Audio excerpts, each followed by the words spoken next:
ನಮಸ್ಕಾರ ಫಾಸ್ಟ್ ನ್ಯೂಸ್ಗೆ ಸ್ವಾಗತ. ನಾನು ಐಶ್ವರ್ಯ. ಈಗ ಹೆಡ್ಲೈನ್ಸ್. ಗ್ರಾಮ ಪಂಚಾಯಿತಿ ಚುನಾವಣೆಗೆ ಗೈರಾದ ಸದಸ್ಯರು, ಅಭ್ಯರ್ಥಿಯಾಗಿದ್ದ ದಲಿತ ಮಹಿಳೆ ಕಣ್ಣೀರು. ಸಕಲೇಶಪುರ ತಾಲೂಕಿನ ಉಂಗಡಹಳ್ಳ ಗ್ರಾಮ ಪಂಚಾಯಿತಿಯಲ್ಲಿ ಘಟನೆ. ಜನವರಿ 26ರಂದು ಚಾಲನೆ ನೀಡಿದ ಸಂವಿಧಾನ ಜಾಗೃತಿ ಜಾಥಾ ಜಿಲ್ಲೆಯಲ್ಲಿ ಈವರೆಗೆ 143 ಸ್ಥಳಗಳಿಗೆ ಭೇಟಿ. ಜಿಲ್ಲಾದ್ಯಂತ ಸಂಚರಿಸಿ ಸಂವಿಧಾನದ ಬಗ್ಗೆ ಜಾಗೃತಿ ಮೂಡಿಸುವುದೇ ಇದರ ಉದ್ದೇಶ. ನಗರದಲ್ಲಿ ಜಿಲ್ಲಾಧಿಕಾರಿ ಸಿ ಸತ್ಯಭಾಮ ಹೇಳಿಕೆ. ಹಾಸನ ನಗರಸಭೆ ನಗರ ಪಾಲಿಕೆ ಆಗುವ ಹಿನ್ನೆಲೆ ಗೋರೂರು ಜಲ ಶುದ್ಧೀಕರಣ ಘಟಕಕ್ಕೆ ಶಾಸಕ ಸ್ವರೂಪ್ ಭೇಟಿ. ಕುಡಿಯುವ ನೀರಿನ ಅಭಾವ ಆಗದಂತೆ ಮುನ್ನೆಚ್ಚರಿಕೆ ವಹಿಸುವ ಭರವಸೆ. ಸಮುದಾಯ ಭವನಗಳ ನಿರ್ಮಾಣ ಮಾತ್ರ ಅಲ್ಲ, ನಿರ್ವಹಣೆಯೂ ಮುಖ್ಯ. ಮುಂದಿನ ದಿನಗಳಲ್ಲಿ ಬಡಾವಣೆಗೆ ಲೈಬ್ರರಿ ಕೂಡ ಆಗಲಿದೆ. ಅಂಬೇಡ್ಕರ್ ಭವನ ಉದ್ಘಾಟಿಸಿ ಪುರಸಭೆ ಅಧ್ಯಕ್ಷೆ ತೀರ್ಥಕುಮಾರಿ ಹೇಳಿಕೆ. ಗ್ರಾಮ ಪಂಚಾಯಿತಿ ಅಧ್ಯಕ್ಷರು, ಉಪಾಧ್ಯಕ್ಷರ ಸ್ಥಾನಕ್ಕೆ ನಿಗದಿಯಾಗಿದ್ದ ಚುನಾವಣೆ ಪ್ರಕ್ರಿಯೆಯಲ್ಲಿ ಗ್ರಾಮ ಪಂಚಾಯಿತಿ ಸದಸ್ಯರು ಭಾಗವಹಿಸಿದ್ದರಿಂದ ಅಧ್ಯಕ್ಷ ಸ್ಥಾನಕ್ಕೆ ಸ್ಪರ್ಧಿಸಿದ ದಲಿತ ಮಹಿಳೆ ಬಿಕ್ಕಿ ಬಿಕ್ಕಿ ಕಣ್ಣೀರಿಟ್ಟ ಘಟನೆ ಸಕಲೇಶಪುರ ತಾಲೂಕಿನ ಹೊಂಗಡಹಳ್ಳ ಗ್ರಾಮದಲ್ಲಿ ನಡೆದಿದೆ. 6 ಮಂದಿ ಗ್ರಾಮ ಪಂಚಾಯಿತಿ ಸದಸ್ಯರನ್ನು ಹೊಂದಿರುವ ಹೊಂಗಡಹಳ್ಳ ಗ್ರಾಮ ಪಂಚಾಯಿತಿಯ ಮುಂದಿನ 2.5 ವರ್ಷಗಳ ಅವಧಿಗೆ ಅಧ್ಯಕ್ಷ ಸ್ಥಾನ ಎಸ್ಸಿ ಮಹಿಳೆ ಹಾಗೂ ಉಪಾಧ್ಯಕ್ಷ ಸ್ಥಾನ ಬಿಸಿಎಂ ಕೆಟಗರಿಗೆ ಮೀಸಲಾಗಿತ್ತು. ಅಧ್ಯಕ್ಷ ಸ್ಥಾನಕ್ಕೆ ಸದಸ್ಯೆ ವಂಚಾಕ್ಷಿ ಮಾತ್ರವೇ ನಾಮಪತ್ರ ಸಲ್ಲಿಸಿದರು. ಉಪಾಧ್ಯಕ್ಷ ಸ್ಥಾನಕ್ಕೆ ಯಾವುದೇ ನಾಮಪತ್ರ ಸಲ್ಲಿಕೆಯಾಗಿರಲಿಲ್ಲ. ಆದರೆ ಗುರುವಾರ ಚುನಾವಣೆ ಪ್ರಕ್ರಿಯೆ ಆರಂಭಿಸಿದ ಚುನಾವಣಾಧಿಕಾರಿ 4 ಗ್ರಾಮ ಪಂಚಾಯಿತಿ ಸದಸ್ಯರು ಗೈರಾದ್ದರಿಂದ ಕೋರಂ ಕೊರತೆ ಎದುರಾಗಿದ್ದನ್ನು ಗಮನಿಸಿ ಅಧ್ಯಕ್ಷ ಸ್ಥಾನಕ್ಕೆ ಘೋಷಣೆಯನ್ನ ಫೆಬ್ರವರಿ 12ಕ್ಕೆ ಮುಂದೂಡಿದರು. ಈ ಹಿನ್ನೆಲೆಯಲ್ಲಿ ಪಂಚಾಯಿತಿ ಅಧ್ಯಕ್ಷೆಯಾಗಿ ಆಯ್ಕೆಯಾಗುವ ವಿಶ್ವಾಸದಲ್ಲಿ ಬಂದಿದ್ದ ವಂಚಾಕ್ಷಿ ನೊಂದು ಗ್ರಾಮ ಪಂಚಾಯಿತಿ ಕಚೇರಿಯಲ್ಲೇ ಕಣ್ಣೀರಿಟ್ಟರು. ಜೆಡಿಎಸ್ ಬೆಂಬಲಿತ ಅಭ್ಯರ್ಥಿಯಾಗಿ ಸ್ಪರ್ಧಿಸಿ ಬಾಚಿಹಳ್ಳಿ ಗ್ರಾಮದ ಕ್ಷೇತ್ರದಿಂದ ಸದಸ್ಯೆಯಾಗಿ ಆಯ್ಕೆಯಾಗಿದ್ದ ವನಜಾಕ್ಷಿ ನಂತರ ಕಾಂಗ್ರೆಸ್ ಪಕ್ಷ ಸೇರ್ಪಡೆಗೊಂಡಿದ್ದರು. ಈ ಹಿಂದೆ ಬೇರೆ ಸದಸ್ಯರು ಅಧ್ಯಕ್ಷರು, ಉಪಾಧ್ಯಕ್ಷರಾಗಿ ಆಯ್ಕೆಯಾಗುವಾಗ ನಾನು ಹಾಜರಿದ್ದು ಮತ ಚಲಾವಣೆ ಮಾಡಿದ್ದೇನೆ. ನಾನು ದಲಿತ ಸಮುದಾಯದ ಮಹಿಳೆ ಎನ್ನುವ ಕಾರಣಕ್ಕೆ ನಾನು ಅಧ್ಯಕ್ಷೆಯಾಗುವುದನ್ನು ಸಹಿಸುತ್ತಿಲ್ಲ. ಹಾಗಾಗಿ 4 ಗ್ರಾಮ ಪಂಚಾಯಿತಿ ಸದಸ್ಯರು ಗೈರಾಗಿದ್ದಾರೆ ಎಂದು ಕಣ್ಣೀರಿಟ್ಟರು. ಪ್ರತಾಪಣ್ಣ, ಬೈರ್ಮುಡಿ ಚಂದ್ರಗೌಡರು ಅವರುಗಳ ನಂಬಿಕೆಯಿಂದ ನಾನು ಈ ಕಾಂಗ್ರೆಸ್ ಪಕ್ಷಕ್ಕೆ ಬಂದು ನಮ್ಮ ಪಂಚಾಯಿತಿನ ಅಭಿವೃದ್ಧಿಗೊಳಿಸಬೇಕು ಅಂತ ಹೇಳಿ ನಿರ್ಧಾರ ತಗೊಂಡು ಇವತ್ತು ನಾನು ಅಧ್ಯಕ್ಷರಾಗಬೇಕಾಗಿತ್ತು. ಆದರೆ ನಾನು ಎಸ್ಸಿ ಮಹಿಳೆ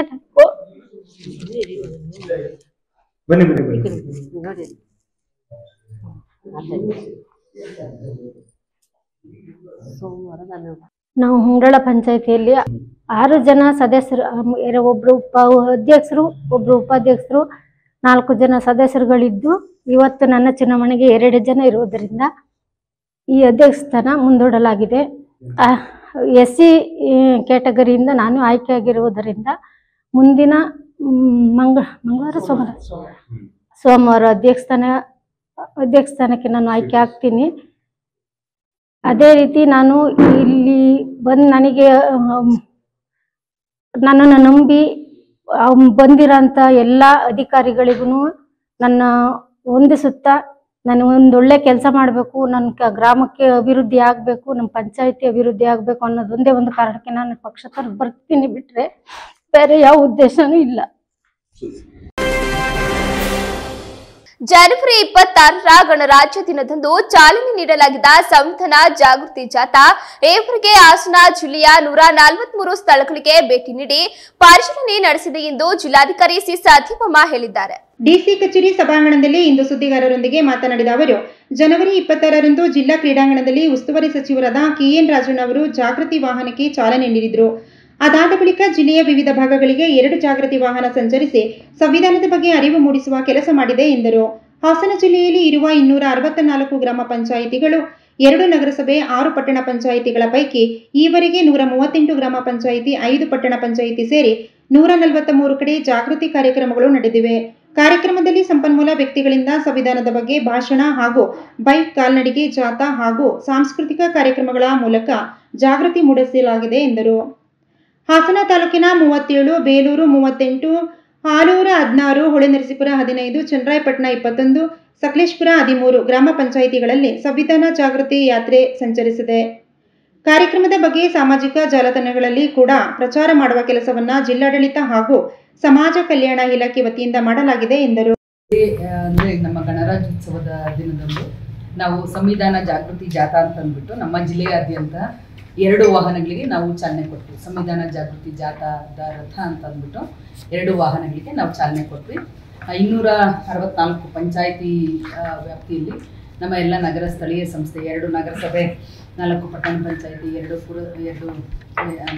ಪುರಸಭೆ 2 ಪಟ್ಟಣ ಪಂಚಾಯಿತಿ ಈ ವ್ಯಾಪ್ತಿಯಲ್ಲಿ ಅಂದರೆ ಎಲ್ಲ ನಮ್ಮ ಜಿಲ್ಲೆಯಾದ್ಯಂತ ಎಲ್ಲ ಒಂದು ಸ್ಥಳಗಳಲ್ಲಿ ಸಂವಿಧಾನ ಜಾಗೃತಿ ಜಾಥಾ ಹೋಗ್ಬಿಟ್ಟು ಸಂವಿಧಾನದ ಮೌಲ್ಯಗಳ ಬಗ್ಗೆ ಆಯಾ ಪಂಚಾಯಿತಿವರು ಅಲ್ಲಿ ಒಂದು ನಮ್ಮ ಲೆಕ್ಚರರ್ಸ್ನೆಲ್ಲ ಕಳಿಸಿದ್ವಿ. ಸಂವಿಧಾನದ ಬಗ್ಗೆ ಚೆನ್ನಾಗಿ ತಿಳ್ಕೊಂಡಿರೋರು ಅವರು ಅದ್ರ ಬಗ್ಗೆ ಮಾತಾಡ್ತಾರೆ.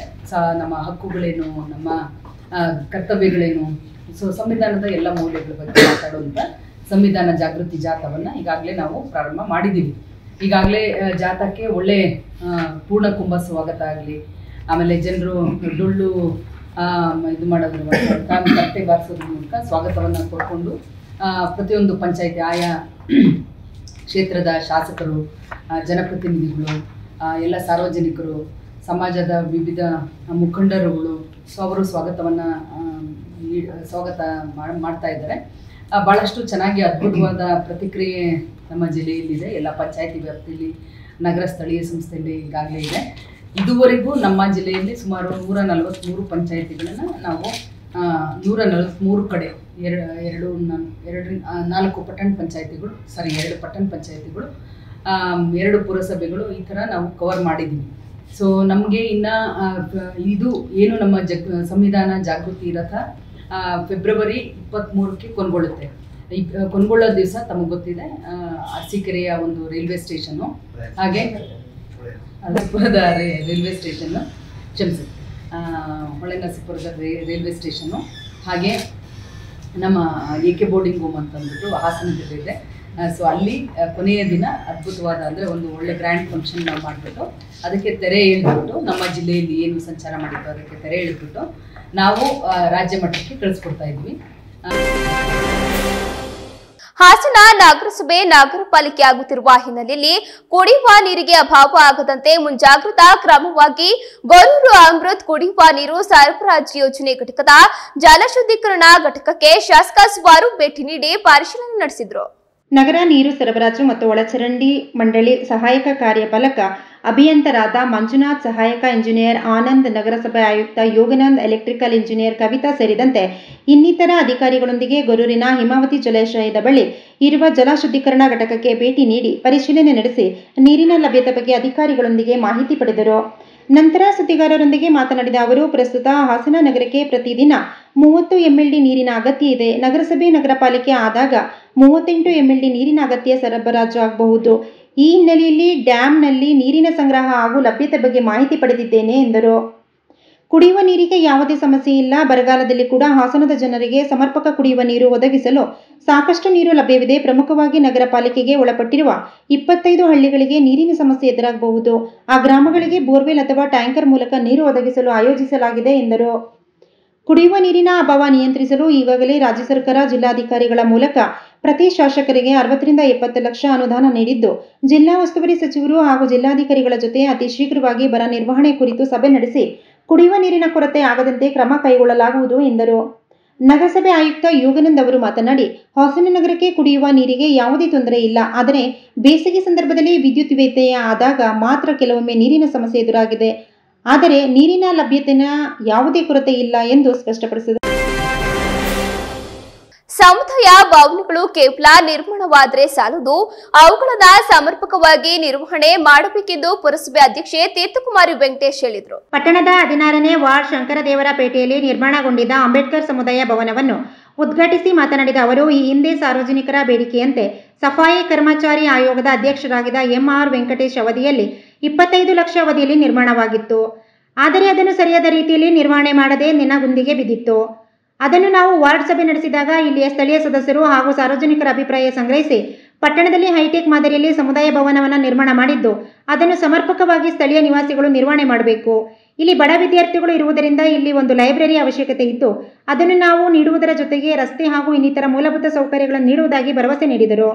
ಈ ದಿವಸ ಏನು ಸಮುದಾಯ ಭವನನ ಕಳೆದ ಮಾಜಿ ಸಫಾಯಿ ಕರ್ಮಚಾರಿ ಆಯೋಗದ ಅಧ್ಯಕ್ಷರು ಮತ್ತು ಇದೇ ವಾರ್ಡಿನ ಸದಸ್ಯರು ಮಾಜಿ ಪುರಸಭಾ ಅಧ್ಯಕ್ಷರ ಅವಧಿಯಲ್ಲಿ ಪ್ರಾರಂಭವಾಗಿದ್ದಂಥ ಒಂದು ಶಂಕುಸ್ಥಾಪನೆ ಆಗಿದ್ದಂಥ ಒಂದು ಸಮುದಾಯ ಭವನನ ನನ್ನ ಒಂದು ಸುಕೃತ ಅಂತಲೇ ಅನ್ಕೊಳ್ತೀನಿ, ನನ್ನ ಒಂದು ಭಾಗ್ಯ. ಇವತ್ತು ನಾನು ಈ ಸಮುದಾಯ ಭವನ ಉದ್ಘಾಟನೆ ಮಾಡುವಂತಹ ಅವಕಾಶ ಸಿಕ್ಕಿದೆ. ಈ ಸಮುದಾಯ ಭವನ ಇಡೀ ಬೇಲೂರು ಇದರಲ್ಲೇ ನಗರದಲ್ಲೇ ಪಟ್ಟಣದಲ್ಲೇ ಅತ್ಯಂತ 25 ಲಕ್ಷ ವೆಚ್ಚದ ಒಂದು ಸಮುದಾಯ ಭವನ. ಎಲ್ಲೂ ಸಹ ಈ ಸಮುದಾಯ ಭವನ ಇಷ್ಟು ದೊಡ್ಡ ಸಮುದಾಯ ಭವನ ಎಲ್ಲೂ ಇಲ್ಲ. ದೊಡ್ಡದು ಬಿಟ್ಟರೆ ವಾರ್ಡ್ಗಳಲ್ಲಿ ಮೊದಲನೇದು 2 ಸ್ಟೆಪ್ ಇದೆ, ಮತ್ತು ತುಂಬ ಒಂದು ಅತ್ಯಾಧುನಿಕವಾಗಿದೆ, ತುಂಬ ಚೆನ್ನಾಗಿದೆ. ಅಂತಹ ಒಂದು ಸಮುದಾಯ ಭವನದ ಉದ್ಘಾಟನೆಯನ್ನು ಇವತ್ತು ಮಾಡಿದ್ದೀವಿ. ಈ ಸಮುದಾಯ ಭವನನ ನಮ್ಮ ಊರಿನವರು ಏನು ಶಂಕರದೇವರಪೇಟೆಯ ನಿವಾಸಿಗಳು ತಾವು ಇದನ್ನು ಒಳ್ಳೆಯದಕ್ಕೆ ಬಳಸ್ಕೊಳ್ಳಿ, ಮತ್ತು ಶುಚಿತ್ವವನ್ನು ಕಾಪಾಡ್ಕೊಳ್ಳಿ. ಜೊತೆಗೆ ಏನು ಸರ್ಕಾರದಿಂದ ಸಿಗುವ ಅನುದಾನಗಳು ಏನಿರುತ್ತೆ, ಲೈಬ್ರರಿ ಇರ್ಬೋದು ಅಥವಾ ನೀವು ಅದನ್ನು ಸಹ ಮಾಡಿ. ಯಾಕೆಂದರೆ ಇಲ್ಲೆಲ್ಲ ವಿದ್ಯಾವಂತ ಮಕ್ಕಳಿದ್ದಾರೆ, ಅವ್ರು ಓದೋದಕ್ಕೆ ಅವಕಾಶ ಆಗಂಗೆ ಲೈಬ್ರರಿ ಏನಾದರೂ ಆದರೆ ಅದನ್ನು ಪುಸ್ತಕಗಳನ್ನು ಜೋಡಿಸ್ಕೊಳ್ಳೋಕ್ಕೂ ಸಹ ಒಂದು ಕಡೆ ಜಾಗ ಬಿಟ್ಕೊಳ್ಳಿ. ಮತ್ತು ಇನ್ನು ಉಳಿದಂತೆ ನೀವೇನು ಸಣ್ಣ ಪುಟ್ಟ ಕಾರ್ಯಕ್ರಮಗಳನ್ನೆಲ್ಲ ಇಲ್ಲೇ ಮಾಡಿಕೊಂಡು ನೀವು ಇದನ್ನು ಶುಚಿತ್ವದಿಂದ ಕಾಪಾಡ್ಕೊಳ್ಳಿ. ಜೊತೆಗೆ ಉಳಿದಂತೆ ನಿಮಗೆ ಅಡುಗೆ ಮನೆ ಬೇಕಾದ್ರೆ ಈ ವರ್ಷದ ಏನು ಬಡ್ಜೆಟ್ ನಾವು ಇವತ್ತು ಪ್ರಾರಂಭ ಮಾಡ್ತಾ ಇದ್ವಿ, ಇವತ್ತಿನ ಬಡ್ಜೆಟಲ್ಲಿ ನಿಮಗೆ ಅಡುಗೆ ಮನೆ ಮಾಡಿಕೊಡೋದಕ್ಕೆ ಒಂದು ನಿಧಿನ ನಾವು ನಿಗದಿ ಮಾಡ್ತೀವಿ. ಅಡುಗೆ ಮನೆ ಪ್ಲಸ್ ನಿಮಗೆ ಶೌಚಾಲಯ ಎರಡನ್ನೂ ಸಹ ಮಾಡಿಕೊಡ್ಬೇಕು ಅಂತೇಳಿ ನಾವು ಬದ್ಧರಾಗಿದ್ದೀವಿ. ಇವತ್ತೇನು ಒಂದು ಶಂಕುಸ್ಥಾಪನೆ ಆಗಿರೋಂಥ ನಮ್ಮ ಈ ವಾರ್ಡಿನ ಸದಸ್ಯರಾದಂಥ ಭರತ್ ಅವ್ರಿಗೂ ಸಹ ನಾನು ಧನ್ಯವಾದಗಳನ್ನು ತಿಳಿಸ್ತಾ, ನಮ್ಮ ಎಲ್ಲ ಈ ಕಾರ್ಯಕ್ರಮಕ್ಕೆ ಆಗಮಿಸಿರುವಂಥ ನಮ್ಮ ತಹಶೀಲ್ದಾರ್ ಮೇಡಮ್ ಅವರಿಗೆ. ತಹಸೀಲ್ದಾರ್ ಎಂ ಮಮತಾ ಮಾತನಾಡಿ, ಎಲ್ಲರಿಗೂ ತಮ್ಮದೇ ಆದ ಕನಸು ಇರುತ್ತದೆ. ಅದರಂತೆ ಬಡ ವರ್ಗದ ಜನರು ಮದುವೆ, ನಾಮಕರಣ ಇನ್ನು ಮುಂತಾದ ಶುಭ ಕಾರ್ಯಗಳನ್ನು ಜನ ಮೆಚ್ಚುವಂತೆ ಮಾಡಲು ಇಚ್ಛಿಸುತ್ತಾರೆ. ಅದರಂತೆ ಶಂಕರದೇವರಪೇಟೆಯಲ್ಲಿ ಸಮುದಾಯ ಭವನ ನಿರ್ಮಿಸಿದ್ದು ಅದನ್ನು ಎಲ್ಲರೂ ಸದ್ಬಳಕೆ ಮಾಡಿಕೊಳ್ಳಬೇಕು. ಅಲ್ಲದೆ ಸ್ವಚ್ಛತೆ ಹಾಗೂ ಸಮುದಾಯ ಭವನವನ್ನು ತಮ್ಮ ಮನೆಯಂತೆ ಕಾಪಾಡಿಕೊಳ್ಳಲು ಇದರ ಜೊತೆಯಲ್ಲಿ ಇಲ್ಲಿ ವಿದ್ಯಾರ್ಥಿಗಳೇ ಹೆಚ್ಚಾಗಿರುವುದರಿಂದ ಇದನ್ನು ತಮ್ಮ ಓದಿಗೆ ಉಪಯೋಗಿಸಿಕೊಳ್ಳುವುದು ಅತಿ ಮುಖ್ಯ. ಅಂಬೇಡ್ಕರ್ ಅವರ ಆಶಯದಂತೆ ಪ್ರತಿಯೊಬ್ಬ ಜನಾಂಗದ ವಿದ್ಯಾರ್ಥಿಗಳು ವಿದ್ಯೆಯನ್ನು ಕಲಿಯುವಲು ಅತಿ ಮುಖ್ಯ ಎಂದರು. ನಮಸ್ಕಾರ. ಇದು ಶಂಕರದೇವರಪೇಟೆಯಲ್ಲಿ ಅಂಬೇಡ್ಕರ್ ಭವನ ಉದ್ಘಾಟನೆ ಆಗಿದೆ. ಇದು ಉತ್ತಮ ಒಂದು ಕೆಲಸ. ಸ್ಥಿತಿವಂತರು ಯಾರಿದ್ದಾರೆ ಅವ್ರುಗಳೆಲ್ಲ ದೊಡ್ಡ ದೊಡ್ಡ ಹಾಲ್ಗಳಲ್ಲಿ, ಕಲ್ಯಾಣ ಮಂಟಪಗಳಲ್ಲಿ ತಮ್ಮ ಕಾರ್ಯಕ್ರಮಗಳನ್ನು, ನಾಮಕರಣ ಆಗಿರ್ಬೋದು, ಮದುವೆಗಳಾಗಿರ್ಬೋದು, ಕಾರ್ಯಕ್ರಮಗಳನ್ನ ಮಾಡ್ಕೊಳ್ಳೋದಕ್ಕೆ ಆಗುತ್ತೆ. ಬಟ್ ತುಂಬ ಬಡವರು ಯಾರಿದ್ದಾರೆ ಅವ್ರ ಮನೆಗಳೇ ತುಂಬ ಪುಟ್ಟ ಮನೆಗಳಿಂದ ಅವ್ರಿಗೂ ಕೂಡ ಆಸೆಗಳಿರುತ್ತೆ, ಒಳ್ಳೊಳ್ಳೆ ಕಾರ್ಯಕ್ರಮಗಳು ನಾವು ಕೂಡ ಬೇರೆಯವ್ರ ಥರ ಮಾಡಬೇಕು ಅಂಥ ಜನಗಳಿಗೆ ಏನಿದ್ದಾರೆ ಅಂಥವ್ರಿಗೆ ಇದು ಅನುಕೂಲ ಆಗುತ್ತೆ. ದಯವಿಟ್ಟು ಇದನ್ನು ಸದ್ಬಳಕೆ ಮಾಡ್ತೀವಿ. ಈಗಾಗಲೇ ಪುರಸಭೆ ಅಧ್ಯಕ್ಷರು ಹೇಳಿರೋ ಹಾಗೆ ಇದನ್ನು ನಿಮ್ಮಲ್ಲಿ ಓದ್ತಾ ಇರೋಂಥ ಮಕ್ಕಳು ತುಂಬ ಜನ ಇದ್ದಾರೆ, ಇದನ್ನು ಸದ್ಬಳಕೆ ಮಾಡ್ಕೊಳ್ಳಿ. ಮನೆಗೆ ಓದೋಕ್ಕಾಗಲಿಲ್ಲ ಅಂತಂದರೆ ಇಲ್ಲಿ ಬಂದು ನೀವು ಆರಾಮಾಗಿ ಕೂತ್ಕೊಂಡು ಓದ್ಬೋದು. ಒಳ್ಳೆಯ ಸದುದ್ದೇಶಕ್ಕೆ ಬಳಕೆ ಮಾಡ್ಕೊಳ್ಳಿ ಅಂತ ಎಲ್ಲ ಗ್ರಾಮದ ನಿವಾಸಿಗಳಿಗೆ. ಈ ವೇಳೆ ಪುರಸಭೆ ಸದಸ್ಯರಾದ ಭರತ್, ಜಗದೀಶ್, ಪುರಸಭೆ ಮುಖ್ಯಾಧಿಕಾರಿ ಸುಜಯ್, ಆರೋಗ್ಯಾಧಿಕಾರಿ ಲೋಹಿತ್, ಇಂಜಿನಿಯರ್ ಜಗದೀಶ್, ಪುರಸಭೆ ನೌಕರರು, ಶಂಕರದೇವರಪೇಟೆ ನಿವಾಸಿಗಳು ಇತರರು ಇದ್ದರು. ವಿಶ್ವ ಪ್ರವಾಸಿ ತಾಣ ಬೇಲೂರು ಪುರಸಭೆಯಲ್ಲಿನ 2024-25ನೇ ಸಾಲಿನ ಆಯವ್ಯಯ ಬಜೆಟ್ನಲ್ಲಿ ರು 19.62 ಕೋಟಿ ಆದಾಯ ಮತ್ತು ರು 18.23 ಕೋಟಿ ವೆಚ್ಚವನ್ನು ನಿರೀಕ್ಷಿಸಿದ್ದು, ಸದ್ಯ ರು 10.72 ಲಕ್ಷ ಉಳಿತಾಯ ಬಜೆಟ್ ನೀಡಲಾಗಿದೆ ಎಂದು ಬೇಲೂರು ಪುರಸಭಾ ಅಧ್ಯಕ್ಷೆ ತೀರ್ಥಕುಮಾರಿ ಹೇಳಿದರು. ಪಟ್ಟಣದ ಪುರಸಭಾ ವೇಲಾಪುರಿ ಸಭಾಂಗಣದಲ್ಲಿ ನಡೆದ 2024-25ನೇ ಸಾಲಿನ ಆಯವ್ಯಯ ಬಜೆಟ್ ಮಂಡನೆ ನಡೆಸಿದ ಅವರು, ಬೇಲೂರು ಹೇಳಿ ಕೇಳಿ ಪ್ರವಾಸಿ ತಾಣ ಇಲ್ಲಿಗೆ ನಿತ್ಯ ಬರುವ ಪ್ರವಾಸಿಗರ ಅನುಕೂಲಕ್ಕಾಗಿ ಮತ್ತು ಪಟ್ಟಣದ ಅಂದ ಚೆಂದ ಹೆಚ್ಚಿಸುವ ನಿಟ್ಟಿನಲ್ಲಿ ಬೃಹತ್ ಮಟ್ಟದ ಹಾಗೂ ಆಶಾದಾಯಕ ಬಜೆಟ್ ಮಂಡನೆ ಮಾಡಿದೆ. ರು 1.50 ಕೋಟಿ ಆಸ್ತಿ ತೆರಿಗೆ, ರು 17.50 ಲಕ್ಷ ಪುರಸಭೆ ಬಾಡಿಗೆ, ರು 48 ಲಕ್ಷ ನೀರು ಮತ್ತು ಒಳಚರಂಡಿ ಶುಲ್ಕ, ರು 6 ಲಕ್ಷ ಕಟ್ಟಡ ಪರವಾನಗಿ ಶುಲ್ಕ, ಅಭಿವೃದ್ಧಿ ಶುಲ್ಕ ರು 95 ಲಕ್ಷ, ಕೋಳಿ, ಕುರಿ, ಮೀನು, ಮಾಂಸ ಅಂಗಡಿಗಳಿಂದ ರು 15 ಲಕ್ಷ, ಆಸ್ತಿ ತೆರಿಗೆ ದಂಡ ಮತ್ತು ಜುಲ್ಮಾನೆ ಶುಲ್ಕ ರು 25 ಲಕ್ಷ, ಎನ್ಒಸಿ ಶುಲ್ಕ ರು 75 ಲಕ್ಷ, ಪುರಸಭೆಯಿಂದ ವಿಧಿಸಿದ ದಂಡ ರು 15 ಲಕ್ಷ, ಪುರಸಭೆ ಸಿಬ್ಬಂದಿ ವೇತನ ರು 2.55 ಕೋಟಿ, ಕಚೇರಿ ನಿರ್ವಹಣೆ ವೆಚ್ಚ ರು 58.30 ಲಕ್ಷ, ನೌಕರರ ಪಿಂಚಣಿ ವಂತಿಗೆ ಪಾವತಿ ರು 15 ಲಕ್ಷ, ಹೊರಗುತ್ತಿಗೆ ನೌಕರರ ವೇತನ ರು 22 ಲಕ್ಷ, ಆಡಿಟ್ ವೃತ್ತಿಪರ ವೆಚ್ಚ ರು 17 ಲಕ್ಷ, ಹೀಗೆ ಒಟ್ಟು ರು 19,62,87,000 ಆದಾಯವನ್ನು ನಿರೀಕ್ಷೆ ಮಾಡಲಾಗಿದೆ. ಇನ್ನು ರು 18,13,41,000 ವೆಚ್ಚವನ್ನು ಕೂಡ ನಿರೀಕ್ಷೆ ಮಾಡಿದ್ದು, ಆರಂಭಿಕ ಶುಲ್ಕ ರು 1,38,74,000. ಸದ್ಯ 2024-25ನೇ ಸಾಲಿನಲ್ಲಿ ರು 10,71,000 ನಿರೀಕ್ಷಿತ ಉಳಿತಾಯ ಬಜೆಟ್ ಮಂಡನೆ ಮಾಡಿದ ಬಗ್ಗೆ ತಿಳಿಸಿದರು. ಸದಸ್ಯ ಜಿ ಶಾಂತಕುಮಾರ್ ಅಧ್ಯಕ್ಷರು ಮಂಡಿಸಿದ ಬಜೆಟ್ ಹಳೆಯ ಬಜೆಟ್ ಅನ್ನು ಕಾಪಿ ಮಾಡಿರುವ ಬಗ್ಗೆ ನಿಖರವಾಗಿ ಕಾಣುತ್ತಿದೆ. ಅಧಿಕಾರಿಗಳು ಬಜೆಟ್ ತಯಾರಿಸುವಲ್ಲಿ ಅವೈಜ್ಞಾನಿಕತೆ ಅನುಸರಿಸಿದ್ದಾರೆ. ಆದಾಯ ಮತ್ತು ವೆಚ್ಚದ ನಡುವೆ ತೀವ್ರ ವ್ಯತ್ಯಾಸ ಕಾಣುತ್ತಿದೆ. ಪುರಸಭೆ ಇನ್ನೂ ದೂರದೃಷ್ಟಿಯಿಂದ ಬಜೆಟ್ ತಯಾರಿಸಲು ಮುಂದಾಗಬೇಕಿತ್ತು. ಆದರೆ ಈ ಪ್ರಯತ್ನಕ್ಕೆ ಕೈ ಹಾಕಿಲ್ಲ. ಮಹತ್ವಾಕಾಂಕ್ಷೆಯಿಂದ ಬಜೆಟ್ ಮಂಡನೆ ಮಾಡಿಲ್ಲ ಎಂದು ಅಸಮಾಧಾನ ವ್ಯಕ್ತಪಡಿಸಿದರು. ಸದಸ್ಯ ಬಿ ಗಿರೀಶ್ ಮಾತನಾಡಿ, ಅಧ್ಯಕ್ಷರು ಉತ್ತಮ ಬಜೆಟ್ ಮಂಡಿಸಿದ್ದಾರೆ. ಆದರೆ ಕೆಲ ವಿಚಾರದಲ್ಲಿ ಇನ್ನೂ ಹೆಚ್ಚಿನ ಕ್ರಮ ವಹಿಸುವ ಅಗತ್ಯವಿತ್ತು ಎಂದರು. ಇನ್ನು ಅಧ್ಯಕ್ಷರು ಮಂಡಿಸಿದ ಬಜೆಟ್ ಬಗ್ಗೆ ಜೆಡಿಎಸ್ ಸದಸ್ಯ ಬಿಸಿ ಜಗದೀಶ್ ಮಾತನಾಡಿ, ಅಧ್ಯಕ್ಷರು ಉತ್ತಮ ಬಜೆಟ್ ಮಂಡನೆ ಮಾಡಿದ್ದಾರೆ. ಆದರೆ ನಮ್ಮನ್ನ ವಿರೋಧ ಪಕ್ಷದವರು ಎಂದು ಕರೆದ ಕಾರಣದಿಂದ ಬಜೆಟ್ನಲ್ಲಿ ಇನ್ನೂ ಹೆಚ್ಚಿನ ನಿರೀಕ್ಷೆಗಳನ್ನು ಮಂಡಿಸಬಹುದಿತ್ತು. ಆದರೆ ಮಹಿಳೆಯರಿಗಾಗಿ ರು 19 ಕೋಟಿ ಬಜೆಟ್ ಮಂಡನೆ ಬಗ್ಗೆ ಹರ್ಷ ವ್ಯಕ್ತಪಡಿಸಿದರು. ನೀರು ಸರಬರಾಜು ಶುಲ್ಕ ಮತ್ತು ಒಳಚರಂಡಿ ಶುಲ್ಕ 48 ಲಕ್ಷ, ಕಟ್ಟಡ ಪರವಾನಗಿ ಶುಲ್ಕ 6 ಲಕ್ಷ, ಅಭಿವೃದ್ಧಿ ಶುಲ್ಕ 75 ಲಕ್ಷ, ಉದ್ದಿಮೆ ಪರವಾನಗಿ ಶುಲ್ಕ 5 ಲಕ್ಷ, ರಸ್ತೆ ಅಗತ್ಯ ಶುಲ್ಕ 2 ಲಕ್ಷ, ಮನೆಗಳ ಕಸ ಸಂಗ್ರಹಣಾ ಶುಲ್ಕ 2,50,000, ಸಂತೆ ಶುಲ್ಕ ಹರಾಜು ದಿನವರಿ ಮಾರುಕಟ್ಟೆ ಹರಾಜು 5 ಲಕ್ಷ, ಶುದ್ಧ ನೀರಿನ ಘಟಕದ ವಸೂಲಿ 4,75,000, ಯುಟಿಲಿಟಿ ಕನೆಕ್ಷನ್ ಚಾರ್ಜಸ್ ಮತ್ತು ನೀರು ಸರಬರಾಜು ಕನೆಕ್ಷನ್ ಚಾರ್ಜಸ್ 50,000, ಕೋಳಿ ಕುರಿ ಮಾಂಸ ಮೀನು ಅಂಗಡಿಗಳಿಂದ 15 ಲಕ್ಷ, ಬ್ಯಾಂಕ್ ಬಡ್ಡಿ 3 ಲಕ್ಷ, ಆಸ್ತಿ ತೆರಿಗೆ ದಂಡ ಮತ್ತು ಜುರ್ಮಾನೆ ಶುಲ್ಕ 25 ಲಕ್ಷ, ಖಾತೆ ಲೆಕ್ಕಲು 50,000, ಖಾತೆ ಬದಲಾವಣೆ 2,50,000, ಎನ್ಒಸಿ ಶುಲ್ಕ 75,000, ಸೆಸ್ ಕಲೆಕ್ಷನ್ ಚಾರ್ಜಸ್ 4 ಲಕ್ಷ, ಗಾಡಿ ರಾಶಿ ಶುಲ್ಕ 50,000, ಕೋವಿಡ್-19 ದಂಡ ಮತ್ತು ಇತರೆ ಸಾಂಕ್ರಾಮಿಕ ರೋಗಗಳಿಂದ ದಂಡ 1,75,000, ಪುರಸಭೆಯಲ್ಲಿ ವಿಧಿಸುವ ದಂಡ ಮತ್ತು ಶುಲ್ಕಗಳಿಗೆ 15 ಲಕ್ಷ, ತಿರಸ್ಕೃತಗೊಂಡ ಬಿಲ್ಗಳಿಗೆ ಬ್ಯಾಂಕ್ ಚಾರ್ಜಸ್ 3,25,000. ಈ ಸಂದರ್ಭದಲ್ಲಿ ಮುಖ್ಯಾಧಿಕಾರಿ ಸುಜಯ್ ಕುಮಾರ್ ಮತ್ತು ಉಪಾಧ್ಯಕ್ಷೆ ದಿವ್ಯಾ ಗಿರೀಶ್ ಇನ್ನು ಮುಂತಾದವರು ಹಾಜರಿದ್ದರು. ಪಟ್ಟಣದ ವಿವಿಧ ಭಾಗಗಳಲ್ಲಿ ಚನ್ನರಾಯಪಟ್ಟಣ ಹಾಗೂ ದುದ್ದಾಮೂಲದ ರೈತರು ಕಡಿಮೆ ದರಕ್ಕೆ ಪಿಕಪ್ ಗಾಡಿಗಳಲ್ಲಿ ಎಳನೀರು ತಂದು ಮಾರಾಟ ಮಾಡುತ್ತಿದ್ದು, ಎಳನೀರು ಕುಡಿಯಲು ಜನರು ಮುಗಿಬೀಳುತ್ತಿದ್ದ ದೃಶ್ಯ ಕಂಡು ಬಂದ್ರೆ, ಮತ್ತೊಂದೆಡೆ ಸ್ಥಳೀಯ ವರ್ತಕರ ಕೆಂಗಣ್ಣಿಗೆ ಎಳನೀರು ವ್ಯಾಪಾರಿಗಳು ಗುರಿಯಾಗಿದ್ದಾರೆ. ಕಳೆದ 10 ದಿನಗಳಿಂದ ತಾಲೂಕಿನಾದ್ಯಂತ ದುದ್ದ, ಅರಸೀಕೆರೆ, ಚನ್ನರಾಯಪಟ್ಟಣ ಮೂಲದ ರೈತರು ನೇರವಾಗಿ ಎಳನೀರುಗಳನ್ನು ತಮ್ಮ ಸ್ವಂತ ಗಾಡಿಗಳಲ್ಲಿ ತಂದು ಮಾರಾಟ ಮಾಡುತ್ತಿರುವುದು ಕಂಡು ಬಂದಿದೆ. ಯಾವುದೇ ಮಧ್ಯವರ್ತಿಗಳಿಲ್ಲದೆ ನೇರವಾಗಿ ಮಾರಾಟ ಮಾಡುತ್ತಿರುವುದರಿಂದ ರೈತರು ತಲಾ ಒಂದಕ್ಕೆ 25 ರೂಪಾಯಿಗೆ ಎಳನೀರನ್ನ ಮಾರಾಟ ಮಾಡುತ್ತಿರುವುದು ಪಟ್ಟಣದ ಜನರಿಗೆ ಸಂತೋಷ ತಂದಿದೆ. ಪಟ್ಟಣದಲ್ಲಿ ಸ್ಥಳೀಯ ವರ್ತಕರು ಒಂದು ಎಳನೀರಿಗೆ 50 ರೂಪಾಯಿಗಳಿಗೆ ಮಾರಾಟ ಮಾಡುತ್ತಿದ್ದು, ಈ ಹಿನ್ನೆಲೆಯಲ್ಲಿ ಕಡಿಮೆ ದರದಲ್ಲಿ ದೊರಕುವ ಎಳನೀರನ್ನ ಖರೀದಿ ಮಾಡಲು ಅತಿ ಹೆಚ್ಚಿನ ಸಂಖ್ಯೆಯಲ್ಲಿ ಗ್ರಾಹಕರು ಮುಂದಾಗಿದ್ದಾರೆ. ಇದರಿಂದ ಆತಂಕಕ್ಕೆ ಒಳಗಾದ ಸ್ಥಳೀಯ ವ್ಯಾಪಾರಿಗಳು ಕಡಿಮೆ ದರದಲ್ಲಿ ವ್ಯಾಪಾರ ಮಾಡುತ್ತಿದ್ದ ರೈತರಿಗೆ ವ್ಯಾಪಾರ ನಿಲ್ಲಿಸುವಂತೆ ಬೆದರಿಕೆ ಹಾಕಿದ್ದಾರೆ. ಆದರೆ ಸ್ಥಳದಲ್ಲಿ ಗ್ರಾಹಕರು ದುಬಾರಿ ಬೆಲೆಗೆ ಎಳನೀರು ಮಾರಾಟ ಮಾಡುತ್ತಿದ್ದ ಸ್ಥಳೀಯ ವ್ಯಾಪಾರಸ್ಥರ ವಿರುದ್ಧ ಆಕ್ರೋಶ ವ್ಯಕ್ತಪಡಿಸಿದರು. ಈ ಸಂದರ್ಭದಲ್ಲಿ ಸ್ಥಳೀಯ ಹಾಗೂ ವಲಸಿಗ ವ್ಯಾಪಾರಸ್ಥರ ನಡುವೆ ಮಾತಿನ ಚಕಮಕಿ ನಡೆದು ಸ್ವಲ್ಪ ಸಮಯ ಬಿಗುವಿನ ವಾತಾವರಣ ನಿರ್ಮಾಣವಾಗಿತ್ತು. ಈ ಸಂದರ್ಭದಲ್ಲಿ ಮಧ್ಯಪ್ರವೇಶಿಸಿದ ಪೊಲೀಸರು ಎಲ್ಲರನ್ನೂ ಚದುರಿಸಿ ಪರಿಸ್ಥಿತಿಯನ್ನು ತಿಳಿಗೊಳಿಸಿದರು. ಈ ಸಂದರ್ಭದಲ್ಲಿ ಸಾಮಾಜಿಕ ಹೋರಾಟಗಾರ ನಾರಾಯಣ ಆಳ್ವ ಮಾತನಾಡಿ, ಸಕಲೇಶಪುರ ಒಂದು ರೀತಿಯಲ್ಲಿ ದುಬೈಯಾಗಿದ್ದು, ಇಲ್ಲಿ ಮಾರಾಟ ಮಾಡುವ ಪ್ರತಿಯೊಂದು ಬೆಲೆಯೂ ದುಬಾರಿಯಾಗಿದೆ. ಸ್ಥಳೀಯ ಎಳನೀರು ವರ್ತಕರು ಒಂದು ಎಳನೀರಿಗೆ 50 ರೂಪಾಯಿಗೆ ಮಾರಾಟ ಮಾಡ್ತಾರೆ. ಆದರೆ ಹೊರಗಿನಿಂದ ಬರುವ ರೈತರು ಗ್ರಾಹಕರಿಗೆ ನೇರವಾಗಿ 25 ರೂಪಾಯಿಗಳಿಗೆ ಎಳನೀರು ಮಾರಾಟ ಮಾಡಿದರೆ ಅವರಿಗೆ ಬೆದರಿಕೆ ಹಾಕುವ ಕೆಲಸ ಮಾಡುವುದು ಸರಿಯಲ್ಲ. ಕಳೆದ ಹಲವು ದಿನಗಳಿಂದ ಹೊರಗಿನ ಜಿಲ್ಲೆಯಿಂದ ರೈತರು ಪಟ್ಟಣಕ್ಕೆ ಬಂದು ಒಣಮೆಣಸಿನಕಾಯಿ ಕೆಜಿಗೆ 180ರಿಂದ 200 ರೂಪಾಯಿಗೆ ಮಾರಾಟ ಮಾಡುತ್ತಿದ್ದಾರೆ. ಅದೇ ಇಲ್ಲಿನ ಅಂಗಡಿಗಳಲ್ಲಿ ಮೆಣಸಿನಕಾಯಿ ಕೆಜಿಗೆ 350ರಿಂದ 400 ರೂಪಾಯಿಗೆ ಮಾರಾಟ ಮಾಡುತ್ತಿದ್ದಾರೆ. ಹಾಗಾಗಿ ಹೊರಗಿನವರಿಗೆ ಸ್ಥಳೀಯ ವರ್ತಕರು ಮಾರಾಟ ಮಾಡಬೇಡಿ ಅನ್ನುವ ಬದಲು ನೀವು ಕೂಡ ಅದೇ ಬೆಲೆಯಲ್ಲಿ ಮಾರಾಟ ಮಾಡಬಹುದಲ್ಲ ಎಂದಿದ್ದಾರೆ.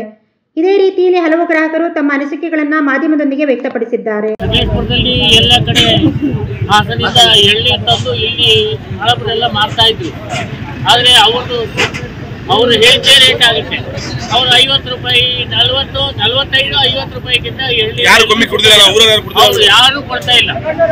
ಅದರಿಂದಾಗಿ ಇವರು ಹಾಸನದ ರೈತರು ಒಬ್ಬರು ಬಂದು ಇಲ್ಲಿ ಒಂದು ವ್ಯಾನ್ ತಗೊಂಡು ಇಲ್ಲಿ ಎಳ್ನೀರು 25 ರೂಪಾಯಿ ಅಂತ ಬೋರ್ಡ್ ಹಾಕೊಂಡು ಎಲ್ಲ ಮಾಡ್ತಾ ಇದ್ದಾರೆ. ಭಾರಿ ಜನ ಕುಡಿತಾ ಇದ್ದಾರೆ ಎಲ್ಲರೂ ಕೂಡ. ಅದಕ್ಕೆ ಇಲ್ಲಿ ಸ್ಥಳೀಯರು ಸ್ವಲ್ಪ ಗಲಾಟೆ ಮಾಡಿದಾಗ ಪೊಲೀಸ್ ಕೂಡ ಬಂತು. ಪೊಲೀಸ್ನವರು ಕೂಡ ಇಲ್ಲ ನೀವು ಮಾರಿ ಅದೇನು ತೊಂದರೆ ಇಲ್ಲ ಅಂತ ಹೇಳಿ ಈಗ ಒಂದು ಸಮಾಧಾನ ಮಾಡಿಸಿದ್ದಾರೆ. ಇಲ್ಲಿ ಇದೇ ರೀತಿ ಬೇರೆ ಬೇರೆ ತರದಲ್ಲಿ ಇಲ್ಲಿ ಒಂಥರ ಸುಳಿಗೆ ಮಾಡ್ತಾರೆ. ಸಕಲೇಶಪುರದಲ್ಲಿ ಒಂಥರ ಸುಳಿಗೆನೇ ಸರಿ, ಇದು ದುಬೈ ತರ ಆಗ್ಬಿಟ್ಟಿದೆ. ಎಲ್ಲ ವಸ್ತುಗಳು ಕೂಡ ಅಷ್ಟೇ, ಬೇರೆ ಕಡೆ ತುಂಬಾ ಕಡಿಮೆ ಸಿಗುತ್ತೆ, ಇಲ್ಲಿ ಎಲ್ಲ ಸಿಕ್ಕಾಪಟ್ಟೆ ರೇಟ್ ಮಾಡ್ತಾರೆ. ತವಣ ಸೀಸನ್ ಹೇಗೆ ಕೊಟ್ಟರು 22 ಕೊಡ್ತಾರೆ ಅಷ್ಟೇ. ಅವರು 22 ಎಷ್ಟು 50 ಮಾರಿದ್ರೆ 15 30 ಮಾಡ್ಬಿಡೋಣ. 50 ಮಾರಿದ್ರೆ ಎಷ್ಟು ಜನ ಕುಡಿಯೋಕೆ ಮನಸ್ಸಿಗೆ ಬರ್ತಾನೆ. ಇನ್ನೊಂದು ಹೆಣ್ಣಿನ ತುಟ್ಟಿಂದ ಕುಡಿತಾರೆ 25 ಕೊಡ್ತಾ ಇದ್ದೀವಿ ರೈತರಿಗೆ. ಕುಡಿದು ಒಳ್ಳೆ ಖುಷಿಯಾಗಿರ್ತಾರೆ. ಕುಡಿದು ರೂಪಾಯಿಗೆ ನಾವು ಕೇಳಿಸ್ತೀವಿ. ಬಡವರು ಬಂದ್ರೆ ಒಳ್ಳೆ ಆಗ್ತಿಲ್ವಾ? ರೈತರು ವ್ಯಾಪಾರ ಅಂತ ಸಲವರು ಸ್ವಂತ ಎಳ್ನೀರು ಅಕ್ಕಪಕ್ಕ ತಗೊಂಡ್ಬಂದು ಮಾಡೋರು ರೈತರೇ ಅವರು. ಅವ್ರಿಗೆ ಕೇಳಿ ಅವ್ರು ಸ್ವಂತ ಬೆಳೆಸ್ಬೇಕು ಬರೋದು ಅಕ್ಕಪಕ್ಕ ತಗೊಂಡು ಮಾಡಿ. 4 ಜನ ಒಳ್ಳೇದಾಗ್ಲಿ ಬಿಡಿ. ಊರಲ್ಲಿ ಇಂಥ ಬರ್ಬೇಕು. ಹೊರಗಡೆಯಿಂದ ಮೆಣಸು ವ್ಯಾಪಾರದವರು ಕಾಯಿ ವ್ಯಾಪಾರದವರು ಬಂದ್ರೆ 4 ಜನ ಅನುಕೂಲ ಆಗುತ್ತೆ. ಇಲ್ಲಿ ಎಷ್ಟು ವ್ಯಾಪಾರ ಮಾಡ್ತಾರೆ ಲೋಕಲ್ ಅವರು? ಒಂದು ಎಳ್ನೀರಿಗೆ ಇಲ್ಲಿ ಎಷ್ಟು? 50 ರೂಪಾಯಿ ಎಳ್ನೀರು. ಸುಳ್ಳು ಹೇಳ್ತಲ್ಲ ನಾನು. 50 ರೂಪಾಯಿ ಲೋಕಲ್ ಕೊಡೋದು ಜನಗಳಿಗೆ ಒಳ್ಳೇದಾಗ್ತಿದೆಯಲ್ಲ ಬಿಡಿ, ಮಾಡೋದ್ರಿಂದ ಏನಾಗಿದೆ? ಲಾಟ್ರಿ ಸೇರಿ ಅಂತ ತಗೊಂಬಂದ ಕಾಸ್ಟಿಂಗ್ ಮಾಡ್ಬಿಟ್ರೆ ಬಡವ್ರ ಮುಖ್ಯರಲ್ಲಿ ಹೋಗ್ಬೇಕು. ನಾವೆಲ್ಲ 500 ರೂಪಾಯಿ ಸಾವಿರ ದುಡಿಯೋರು ನಾವೆಲ್ಲ. ರೇಟಲ್ಲಿ 25 ರೂಪಾಯಿ ಕೇಳಿದ್ವಿ ನಾವು. ಕೊಡೋದಿಲ್ವ ಅಂತ ನಾವೇ ಕಡಿತೀವಿ ಅಂತ. ಅವ್ರ ಊರುಗಳಿಗೆ ಹೋಗ್ಬಿಟ್ಟು ನಾವು ಎಣ್ಣೀರು ಕಡಿದ್ರೆ ಅಲ್ಲೇ 30 ರೂಪಾಯಿ. ನಾವು ತಗೊಬಂದು ಕಡಿಯೋದು ಹೇಗೆ? ಈಗ ನಾವು ಬೇರೆ ಕಮ್ಮಿ ತಗೊಬಂದು ಕಡಿಯೋದಕ್ಕೆ ಬಂದಿದ್ದಕ್ಕೆ ಪೊಲೀಸ್ನವರು ನಮ್ಮನ್ನು ಹಿಡಿದು ಹಳ್ಳಿ ಆಚೆಗೆ ನಮ್ಮ ಗಾಡಿನ ಎತ್ತ ಹೋಗ್ತಾರೆ ಪೊಲೀಸ್ ಸ್ಟೇಷನ್ಗೆ. ನಮಗೆ ಲೈಸೆನ್ಸ್ಗಳು ಯಾರು ಕೊಟ್ಟಿದ್ದಾರೆ? ನಮಗೆ ಮೋದಿ ಸರ್ಕಾರದಿಂದ ಲೈಸೆನ್ಸ್ ಸಿಕ್ತು, ಎಲ್ಲರಿಗೂ ಅನುಕೂಲತೆ ಸಿಕ್ತು. ಊರೊಳಗಡೆ ನೆಮ್ಮದಿ ಸಿಕ್ಕಿಲ್ಲ ನಮಗೆ. ಯಾಕಂತ ಹೇಳಿದ್ರೆ ಇಲ್ಲಿ ರಾಜಕಾರಣಿಗಳಾಗಲಿ ಈಗ ಇವರು ಇಲ್ಲಿ 25 ರೂಪಾಯಿಗೆ ಮಾರ್ತಾರೆ ಅಂತಂದ್ರೆ ನಾವು 25 ಮಾರ್ತಾ ಇದ್ದೀವಿ. ಗಾಡಿ ತಗೊಂಡು ನಿಲ್ಸಿದ್ವಿ ನಾವು. ತುಂಗ ಬಂದಿವಿ ಕಮ್ಮಿದು. ಇದುವರೆಗೂ 50 ರೂಪಾಯಿ ಮಾರ್ತಾ ಇದ್ರಲ್ಲ? 40 ರೂಪಾಯಿ ಆಗ್ಲೇ ಹೇಳಿದ್ರಿಂದ 40 ರೂಪಾಯಿ ಮಾರ್ತಾ ಇದೀವಿ ನಾವು. ನಮಗೀಗ 30 ರೂಪಾಯಿ ಬಿದ್ರೆ ಬರೋ ಖರ್ಚು ವೆಚ್ಚ ಎಲ್ಲ ಯಾರು ಕೊಡೋರು? ಅದೆಲ್ಲ ಹಾಕೊಂಡು ನಾವು 40 ರೂಪಾಯಿ ಮಾರ್ತಾ ಇದ್ದೀವಿ. ಇವಾಗ ಇವ್ರು ತಂದು 30 ರೂಪಾಯಿಗೆ ಕೊಡೋರು ತಗೊಂಡು 30 ರೂಪಾಯಿಗೆ ಮಾಡಿದ್ರೆ ನಾವು ಯಾವ ಬೆಲೆ ಮಾರಬೇಕು? ಅದು ತುಂಬ ತೊಂದರೆ ಆಗಿದೆ ನಮಗೆ. ಈಗ ಅಧಿಕಾರಿಗಳಿಗಾಗಲಿ ಬೇರೆಯವ್ರಿಗಾಗಲಿ ರಾಜಕಾರಣಿಗಳಿಗಾಗಲಿ ಹೇಳೋಕ್ಕಾದ್ರೆ ಕೇಳೋದಿಲ್ಲ. ನಮಗೆ ಲೈಸೆನ್ಸ್ ಅದು ಕೊಟ್ಟಿದೆ ಊರೊಳಗಡೆ ಪುರಸಭೆಯಿಂದ. ಮುಖ್ಯಾಧಿಕಾರಿಗಳು ಕೇಳಕ್ಕೆ ಹೋಗ್ಲಿ ಅದೇನೋ ನಮಗೆ ಗೊತ್ತಿಲ್ಲ. AC ಮೇಡಮ್ ಕೇಳಕ್ಕೆ ಹೋಗ್ಲಿ ನಮಗೆ ಗೊತ್ತಿಲ್ಲ. ಅದೇ ನಾವೆಲ್ಲಿಗೆ ಹೋಗ್ಬೇಕು? ಊರಲ್ಲಿ ಇದ್ದವ್ರು ಎಲ್ಲಿಗೆ ಹೋಗಬೇಕು? ಅದನ್ನೇ ನಮಗೆ ನಾವು ವ್ಯಾಪಾರ ಮಾಡ್ಕೊಂಡು ಜೀವನ ಮಾಡ್ತಾ ಇರೋದು. ಇವತ್ತು ಅವ್ರು ಕೊಡ್ಬೋದು, 15 ದಿನ ಕೊಡ್ಬೋದು, 1 ತಿಂಗಳು ಕೊಡ್ಬೋದು. ಆಮೇಲೆ ಯಾರು ಕೊಡ್ತಾ ಇದ್ದಾರೆ? ನಾವು ಊರಿನವರ ಸ್ವಾಮಿ ಇರೋದು. ಅಲ್ಲ ಹಂಗಂತ ಎಷ್ಟು ರೇಟ್ ಬೇಕಾದ್ರೆ ಮಾಡ್ಬೋದಾ? ಒಂದು ನ್ಯಾಯಯುತವಾಗಿ ಮಾಡ್ಬೇಕಲ್ವಾ? ಅವ್ರು ಮಾಡ್ಲಿ 40ಕ್ಕೆ. ಅಲ್ಲಲ್ಲ ನೀವು ಇಲ್ಲಿ ಸ್ಥಳೀಯ ಎಳನೀರು ವ್ಯಾಪಾರಿಗಳು ಏಕ್ದಮ್ ಸಿಕ್ಕಾಪಟ್ಟೆ ರೇಟ್ ಮಾಡಿದ್ರೆ ಜನರಿಗೆ ಹೊರೆ ಅಲ್ವಾ? ಅಂಗಡಿಲಿ ಎಲ್ಲ ಎಷ್ಟು? 40 ರೂಪಾಯಿ ಮಾರ್ತಾ ಇದ್ದೀವಿ ಅಂಗಡಿಲಿ. ಮೊದಲು ಎಷ್ಟು ಮಾರ್ತಾ ಇದ್ರಿ? 30ಕ್ಕೆ ತಗೊಂಡ್ರೆ ನಾವು ಎಷ್ಟಕ್ಕೆ ಮಾರ್ಬೇಕು? ಅಲ್ಲಲ್ಲ ಮೊದಲು ಎಷ್ಟಕ್ಕೆ ಮಾರ್ತಾ ಇದ್ರಿ ಅಂತ? ಮೊದಲು 50ಕ್ಕೆ ಮಾರ್ತಾ ಇದ್ದಾಗ 35 ರೂಪಾಯಿ ಬೆಲೆ ಇತ್ತು. ಈಗ 30 ರೂಪಾಯಿ ಬೆಲೆ ತಗೊಂಡ್ಬಂದು ಮಾರ್ತಾ ಇದೀವಿ ನಾವು. ಎಲ್ಲೂ 25 ರೂಪಾಯಿ ಮಾರೋದಕ್ಕೆ ಬಂದ್ವಿ. ಪೊಲೀಸ್ನವರು ಹಿಡಿದು ತಳ್ಳಿ ಗಾಡಿನೂ ತಗೋದ್ರು ಅವರು. ಬೇಲೂರು ಪರಿಶಿಷ್ಟ ಜಾತಿ ಮತ್ತು ಪರಿಶಿಷ್ಟ ವರ್ಗಗಳ ನೌಕರರ ಕ್ಷೇಮಾಭಿವೃದ್ಧಿ ಸಂಘದಿಂದ ದಿನಾಂಕ 11/2/2024 ಭಾನುವಾರ ಬೆಳಗ್ಗೆ 9:30ಕ್ಕೆ ಪಟ್ಟಣದ ಯಗಚಿ ಮಂಜುನಾಥ್ ಕಲ್ಯಾಣ ಮಂಟಪದಲ್ಲಿ ಪ್ರತಿಭಾ ಪುರಸ್ಕಾರ ಹಾಗೂ ನಿವೃತ್ತ ನೌಕರರಿಗೆ ಸನ್ಮಾನ ಕಾರ್ಯಕ್ರಮವನ್ನು ಹಮ್ಮಿಕೊಳ್ಳಲಾಗಿದೆ ಎಂದು ತಾಲೂಕು SC/ST ನೌಕರರ ಕ್ಷೇಮಾಭಿವೃದ್ಧಿ ಸಂಘದ ಅಧ್ಯಕ್ಷ HK ಚಂದ್ರಶೇಖರ್ ಹೇಳಿದರು. ಪತ್ರಿಕಾಗೋಷ್ಠಿಯಲ್ಲಿ ಮಾತನಾಡಿದ ಅವರು, ಕಳೆದ 12 ವರ್ಷದಿಂದ ಬೇಲೂರು ಸಂಘದಿಂದ ವಿದ್ಯಾರ್ಥಿಗಳಿಗೆ ಪ್ರತಿಭಾ ಪುರಸ್ಕಾರ ಮತ್ತು ಸಮಾಜದಲ್ಲಿ ಅದ್ವಿತೀಯ ಸಾಧನೆ ಮಾಡಿದ ಗಣ್ಯರಿಗೆ ಸನ್ಮಾನ ನಡೆಸುತ್ತಾ ಬಂದಿದೆ. ಪ್ರಸಕ್ತ ವರ್ಷದಲ್ಲಿ ಕೂಡ ಅರ್ಥಪೂರ್ಣ ಕಾರ್ಯಕ್ರಮವನ್ನು ನಡೆಸಲು ಸಂಘ ನಿರ್ಧರಿಸಲಾಗಿದೆ. ಅಂದಿನ ಕಾರ್ಯಕ್ರಮಕ್ಕೆ ಚಾಮರಾಜನಗರ ನಳಂದ ಬೌದ್ಧ ವಿಶ್ವವಿದ್ಯಾನಿಲಯದ ಪ್ರಧಾನ ಕಾರ್ಯದರ್ಶಿ ಪೂಜ್ಯ ಬಂತೆ ಬೋಧಿದತ್ತ ಮಹಾತೇರರವರು ದಿವ್ಯ ಸಾನ್ನಿಧ್ಯ ವಹಿಸಲಿದ್ದಾರೆ. ಜಿಲ್ಲಾ ಉಸ್ತುವಾರಿ ಮಂತ್ರಿಗಳಾದ KN ರಾಜಣ್ಣನವರು, ಸಮಾಜ ಕಲ್ಯಾಣ ಇಲಾಖೆ ಸಚಿವರಾದ ಡಾಕ್ಟರ್ HC ಮಹಾದೇವಪ್ಪ, ಸ್ಥಳೀಯ ಶಾಸಕರಾದ HK ಸುರೇಶ್, ಪುರಸಭಾ ಅಧ್ಯಕ್ಷೆ ತೀರ್ಥಕುಮಾರಿ ಮತ್ತು ಮುಖ್ಯ ಭಾಷಣಕಾರರಾಗಿ ಬೆಂಗಳೂರು ಪರಿಶಿಷ್ಟ ಜಾತಿ ಮತ್ತು ಪರಿಶಿಷ್ಟ ವರ್ಗದ ನೌಕರರ ಸಮನ್ವಯ ಸಮಿತಿ ಅಧ್ಯಕ್ಷರಾದ ಶಿವಶಂಕರ್ ಸೇರಿದಂತೆ ಜಿಲ್ಲಾ ಮತ್ತು ತಾಲೂಕು ಮಟ್ಟದ ಅಧಿಕಾರಿಗಳು ಭಾಗವಹಿಸಲಿದ್ದಾರೆ. ಈ ಕಾರ್ಯಕ್ರಮಕ್ಕೆ ಹೆಚ್ಚಿನ ಸಂಖ್ಯೆಯಲ್ಲಿ ಆಗಮಿಸಬೇಕು ಎಂದು ಮನವಿ ಮಾಡಿದರು.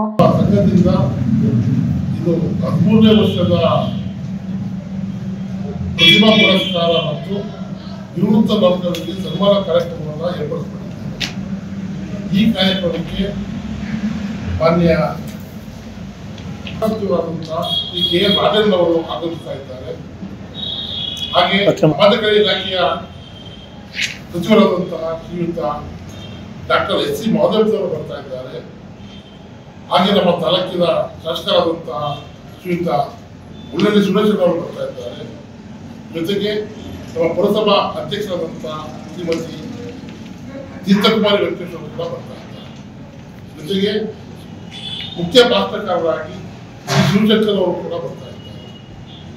ಈ ಕಾರ್ಯಕ್ರಮವನ್ನು ನಾವು ದಿನಾಂಕ 11/2/2024 ದಿನದ ಭಾನುವಾರದಂದು ಬೆಳಗ್ಗೆ 9:30ಕ್ಕೆ ಶ್ರೀ ಮಂಜುನಾಥ ಕಲ್ಯಾಣ ಮಂಟಪ ಯಗಚಿ ಸೇತುವೆ ಹತ್ತಿರ ಬೇಲೂರು ಇಲ್ಲಿ ಏರ್ಪಡಿಸಿಕೊಂಡಿದ್ದೇವೆ. ಕಾರ್ಯಕ್ರಮದಲ್ಲಿ ಇಬ್ಬರು ಸಚಿವರು ಮತ್ತು ಶಾಸಕರಿರುವ ಕಾರಣದಿಂದ ದೊಡ್ಡ ಮಟ್ಟದ ಒಂದು ಕಾರ್ಯ ನಡೀತಾ ಇದೆ.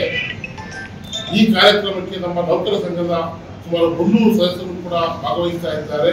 ಪತ್ರಿಕಾಗೋಷ್ಠಿಯಲ್ಲಿ ತಾಲೂಕು ಪರಿಶಿಷ್ಟ ಜಾತಿ ಮತ್ತು ಪರಿಶಿಷ್ಟ ವರ್ಗಗಳ ನೌಕರರ ಕ್ಷೇಮಾಭಿವೃದ್ಧಿ ಸಂಘದ ಗೌರವ ಕಾರ್ಯದರ್ಶಿ ಎಚ್ಎಲ್ ಸಣ್ಣಸ್ವಾಮಿ, ಪ್ರಧಾನ ಕಾರ್ಯದರ್ಶಿ ಜಿಆರ್ ರವಿ, ಸಹ ಕಾರ್ಯದರ್ಶಿ ಈರೇಶ್ ಖಜಾಂಜಿ, ರವಿ ನಾಯಕ್, ಉಪಾಧ್ಯಕ್ಷ ಧರ್ಮಪ್ಪ ಹಾಜರಿದ್ದರು.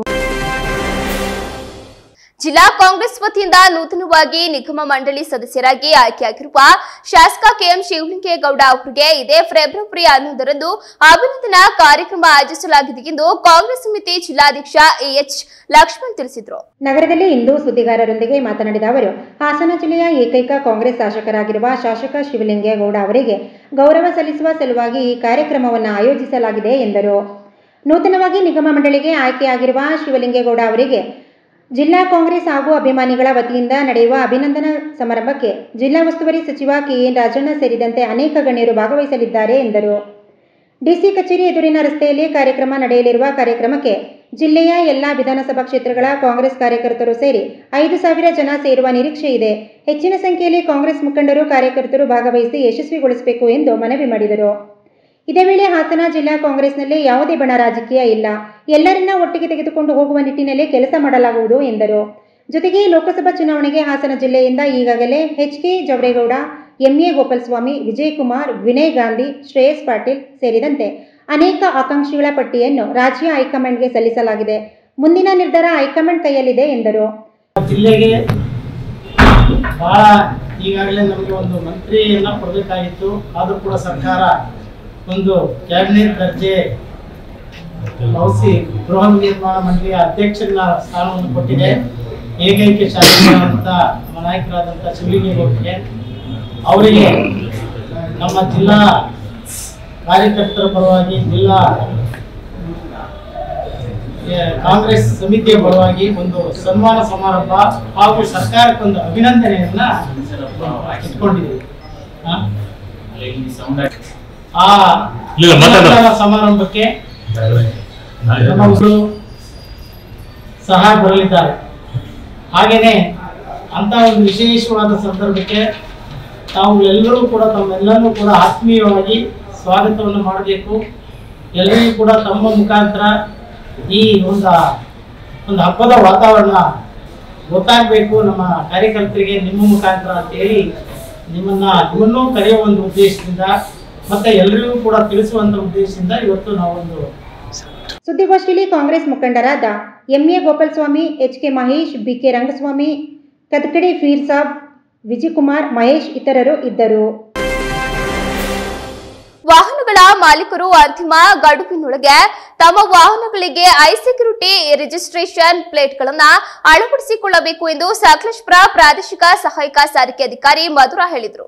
ಪಟ್ಟಣದ ಜೂನಿಯರ್ ಕಾಲೇಜ್ ಮೈದಾನದಲ್ಲಿ ಗುರುವಾರ ಸಕಲೇಶಪುರ ಸಹಾಯಕ ಪ್ರಾದೇಶಿಕ ಸಾರಿಗೆ ಇಲಾಖೆಯಿಂದ ಆಯೋಜಿಸಿದ ರಸ್ತೆ ಸುರಕ್ಷಾ ಜಾಗೃತಿ ಸಪ್ತಾಹ ಕಾರ್ಯಕ್ರಮಕ್ಕೆ ಚಾಲನೆ ನೀಡಿ ಮಾತನಾಡಿದ ಅವರು, ಕೇಂದ್ರ ಹಾಗೂ ರಾಜ್ಯ ಸರ್ಕಾರಗಳು ಸುರಕ್ಷಿತ ಚಾಲನೆಗೆ ಹೆಚ್ಚಿನ ಆದ್ಯತೆ ನೀಡಿ 1966ರಿಂದಲೂ ಇಂದಿನವರೆಗೆ ಸಾರಿಗೆ ಇಲಾಖೆಯಲ್ಲಿ ಪ್ರತಿನಿತ್ಯ ಕಾನೂನು ತಿದ್ದುಪಡಿ ಮಾಡುತ್ತಿದ್ದು, ವಾಹನಗಳ ಸಂಪೂರ್ಣ ಮಾಹಿತಿಯುಳ್ಳ HSRP ಯೋಜನೆಯನ್ನು ಜಾರಿಗೆ ತರಲಾಗಿದೆ. 2019ರಿಂದ ಆರಂಭವಾಗುವ ನೋಂದಣಿ ವಾಹನಗಳಿಗೆ ಕಡ್ಡಾಯವಾಗಿ ಐಸೆಕ್ಯೂರಿಟಿ ಪ್ಲೇಟ್ ಅಳವಡಿಸಲು ತಿಳಿಸಲಾಗಿದ್ದು, ಪ್ರತಿಯೊಬ್ಬ ವಾಹನ ಮಾಲೀಕರು ಫೆಬ್ರವರಿ 17ರ ಒಳಗೆ ಆನ್ಲೈನ್ ಮೂಲಕ ಅರ್ಜಿ ನೋಂದಣಿ ಮಾಡಿಕೊಂಡು ನಂಬರ್ ಪ್ಲೇಟ್ ಅಳವಡಿಸಿಕೊಳ್ಳಬೇಕು. ಜೊತೆಗೆ ದೇಶದಲ್ಲಿ ರಸ್ತೆ ಅಪಘಾತಗಳಿಂದ ವಾರ್ಷಿಕ 8,000 ಜನರು ಮರಣ ಹೊಂದುತ್ತಿದ್ದು, ಇದನ್ನು ತಗ್ಗಿಸಬೇಕಾದ್ರೆ ವಾಹನ ಚಾಲಕರು ಸಾರಿಗೆ ನೀತಿ ನಿಯಮಗಳನ್ನು ಕಟ್ಟುನಿಟ್ಟಾಗಿ ಪಾಲಿಸಬೇಕು ಎಂದರು. ಪುರಸಭೆ ಅಧ್ಯಕ್ಷೆ ತೀರ್ಥಕುಮಾರಿ ವೆಂಕಟೇಶ್ ಮಾತನಾಡಿ, ಪಟ್ಟಣದಲ್ಲಿ ವಾಹನಗಳ ದಟ್ಟಣೆಯಿಂದ ಪ್ರತಿನಿತ್ಯ ಟ್ರಾಫಿಕ್ ಸಮಸ್ಯೆ ಉಂಟಾಗುತ್ತಿದೆ. ಇದರಿಂದ ಬೇಲೂರಿಗೆ ಬರುವ ಪ್ರವಾಸಿಗರು ಹಾಗೂ ಸ್ಥಳೀಯರು ಮತ್ತು ಪಾದಚಾರಿಗಳು ಓಡಾಡಲು ತೊಂದರೆಯಾಗುತ್ತಿದೆ. ಅಲ್ಲದೆ ವಾಹನಗಳನ್ನು ರಸ್ತೆ ಪಕ್ಕದಲ್ಲಿ ಎಲ್ಲೆಂದರಲ್ಲಿ ನಿಲ್ಲಿಸುವುದರಿಂದ ಕೆಲ ಸಮಯ ವಾಹನಗಳು ಗಂಟೆಗಟ್ಟಲೆ ರಸ್ತೆಯಲ್ಲಿ ನಿಲ್ಲುವಂತಾಗಿದೆ. ಆದ್ದರಿಂದ ಸುಗಮ ಸಂಚಾರಕ್ಕೆ ಶೀಘ್ರದಲ್ಲೇ ಫುಟ್ಪಾತ್ ತೆರವು ಕಾರ್ಯಾಚರಣೆ ನಡೆಸಿ ಅಲ್ಪ ಮಟ್ಟಿಗಾದರೂ ಟ್ರಾಫಿಕ್ ಸಮಸ್ಯೆ ನೀಗಿಸಲು ಪುರಸಭೆಯಿಂದ ಕ್ರಮ ಕೈಗೊಳ್ಳಲಾಗುವುದು. ವಾಹನಗಳ ಸವಾರರು ಸಹ ರಸ್ತೆ ಸುರಕ್ಷತೆಯ ನಿಯಮಗಳನ್ನು ಪಾಲಿಸಿ ಅಪಘಾತಗಳನ್ನು ತಪ್ಪಿಸಬೇಕು ಎಂದರು. ಈ ದಿನ ನಾವು 35ನೇ ರಸ್ತೆ ಸುರಕ್ಷತಾ ಮಾಸಾಚರಣೆಯನ್ನು ಆಚರಣೆ ಮಾಡ್ತಾ ಇದ್ವಿ. ಸೊ ನಾವು ಈ ದೇವಸ್ಥಾನದ ಮುಂಭಾಗದಿಂದ ಜಾಥಾನ ಹೋಗಿ ಅಲ್ಲಿ ಬಸವೇಶ್ವರ ಸರ್ಕಲ್ ಹತ್ರ ಎಂಡ್ ಮಾಡ್ತಿದ್ದೀವಿ. ನಂತರ ಒಂದು ಸಣ್ಣ ಪ್ರೋಗ್ರಾಮ್ನ ಇಟ್ಕೊಂಡಿದ್ದೀವಿ. ಜಾಥಾದ ಉದ್ದೇಶ ಅಂದರೆ ರಸ್ತೆ ಸುರಕ್ಷತೆಯನ್ನು ಕಾಪಾಡೋದ್ರಿಂದ ಕೆಲವೊಂದು ಜೀವಗಳನ್ನ ಕೂಡ ನಾವು ಕಾಪಾಡಬಹುದು ಅಂತ ಈ ರಸ್ತೆ ಸುರಕ್ಷತೆಯನ್ನು ಅಂದ್ಕೊಂಡಿದ್ದೀವಿ. ಸುರಕ್ಷೆ ಅಂದರೆ ಯಾವ ಥರ?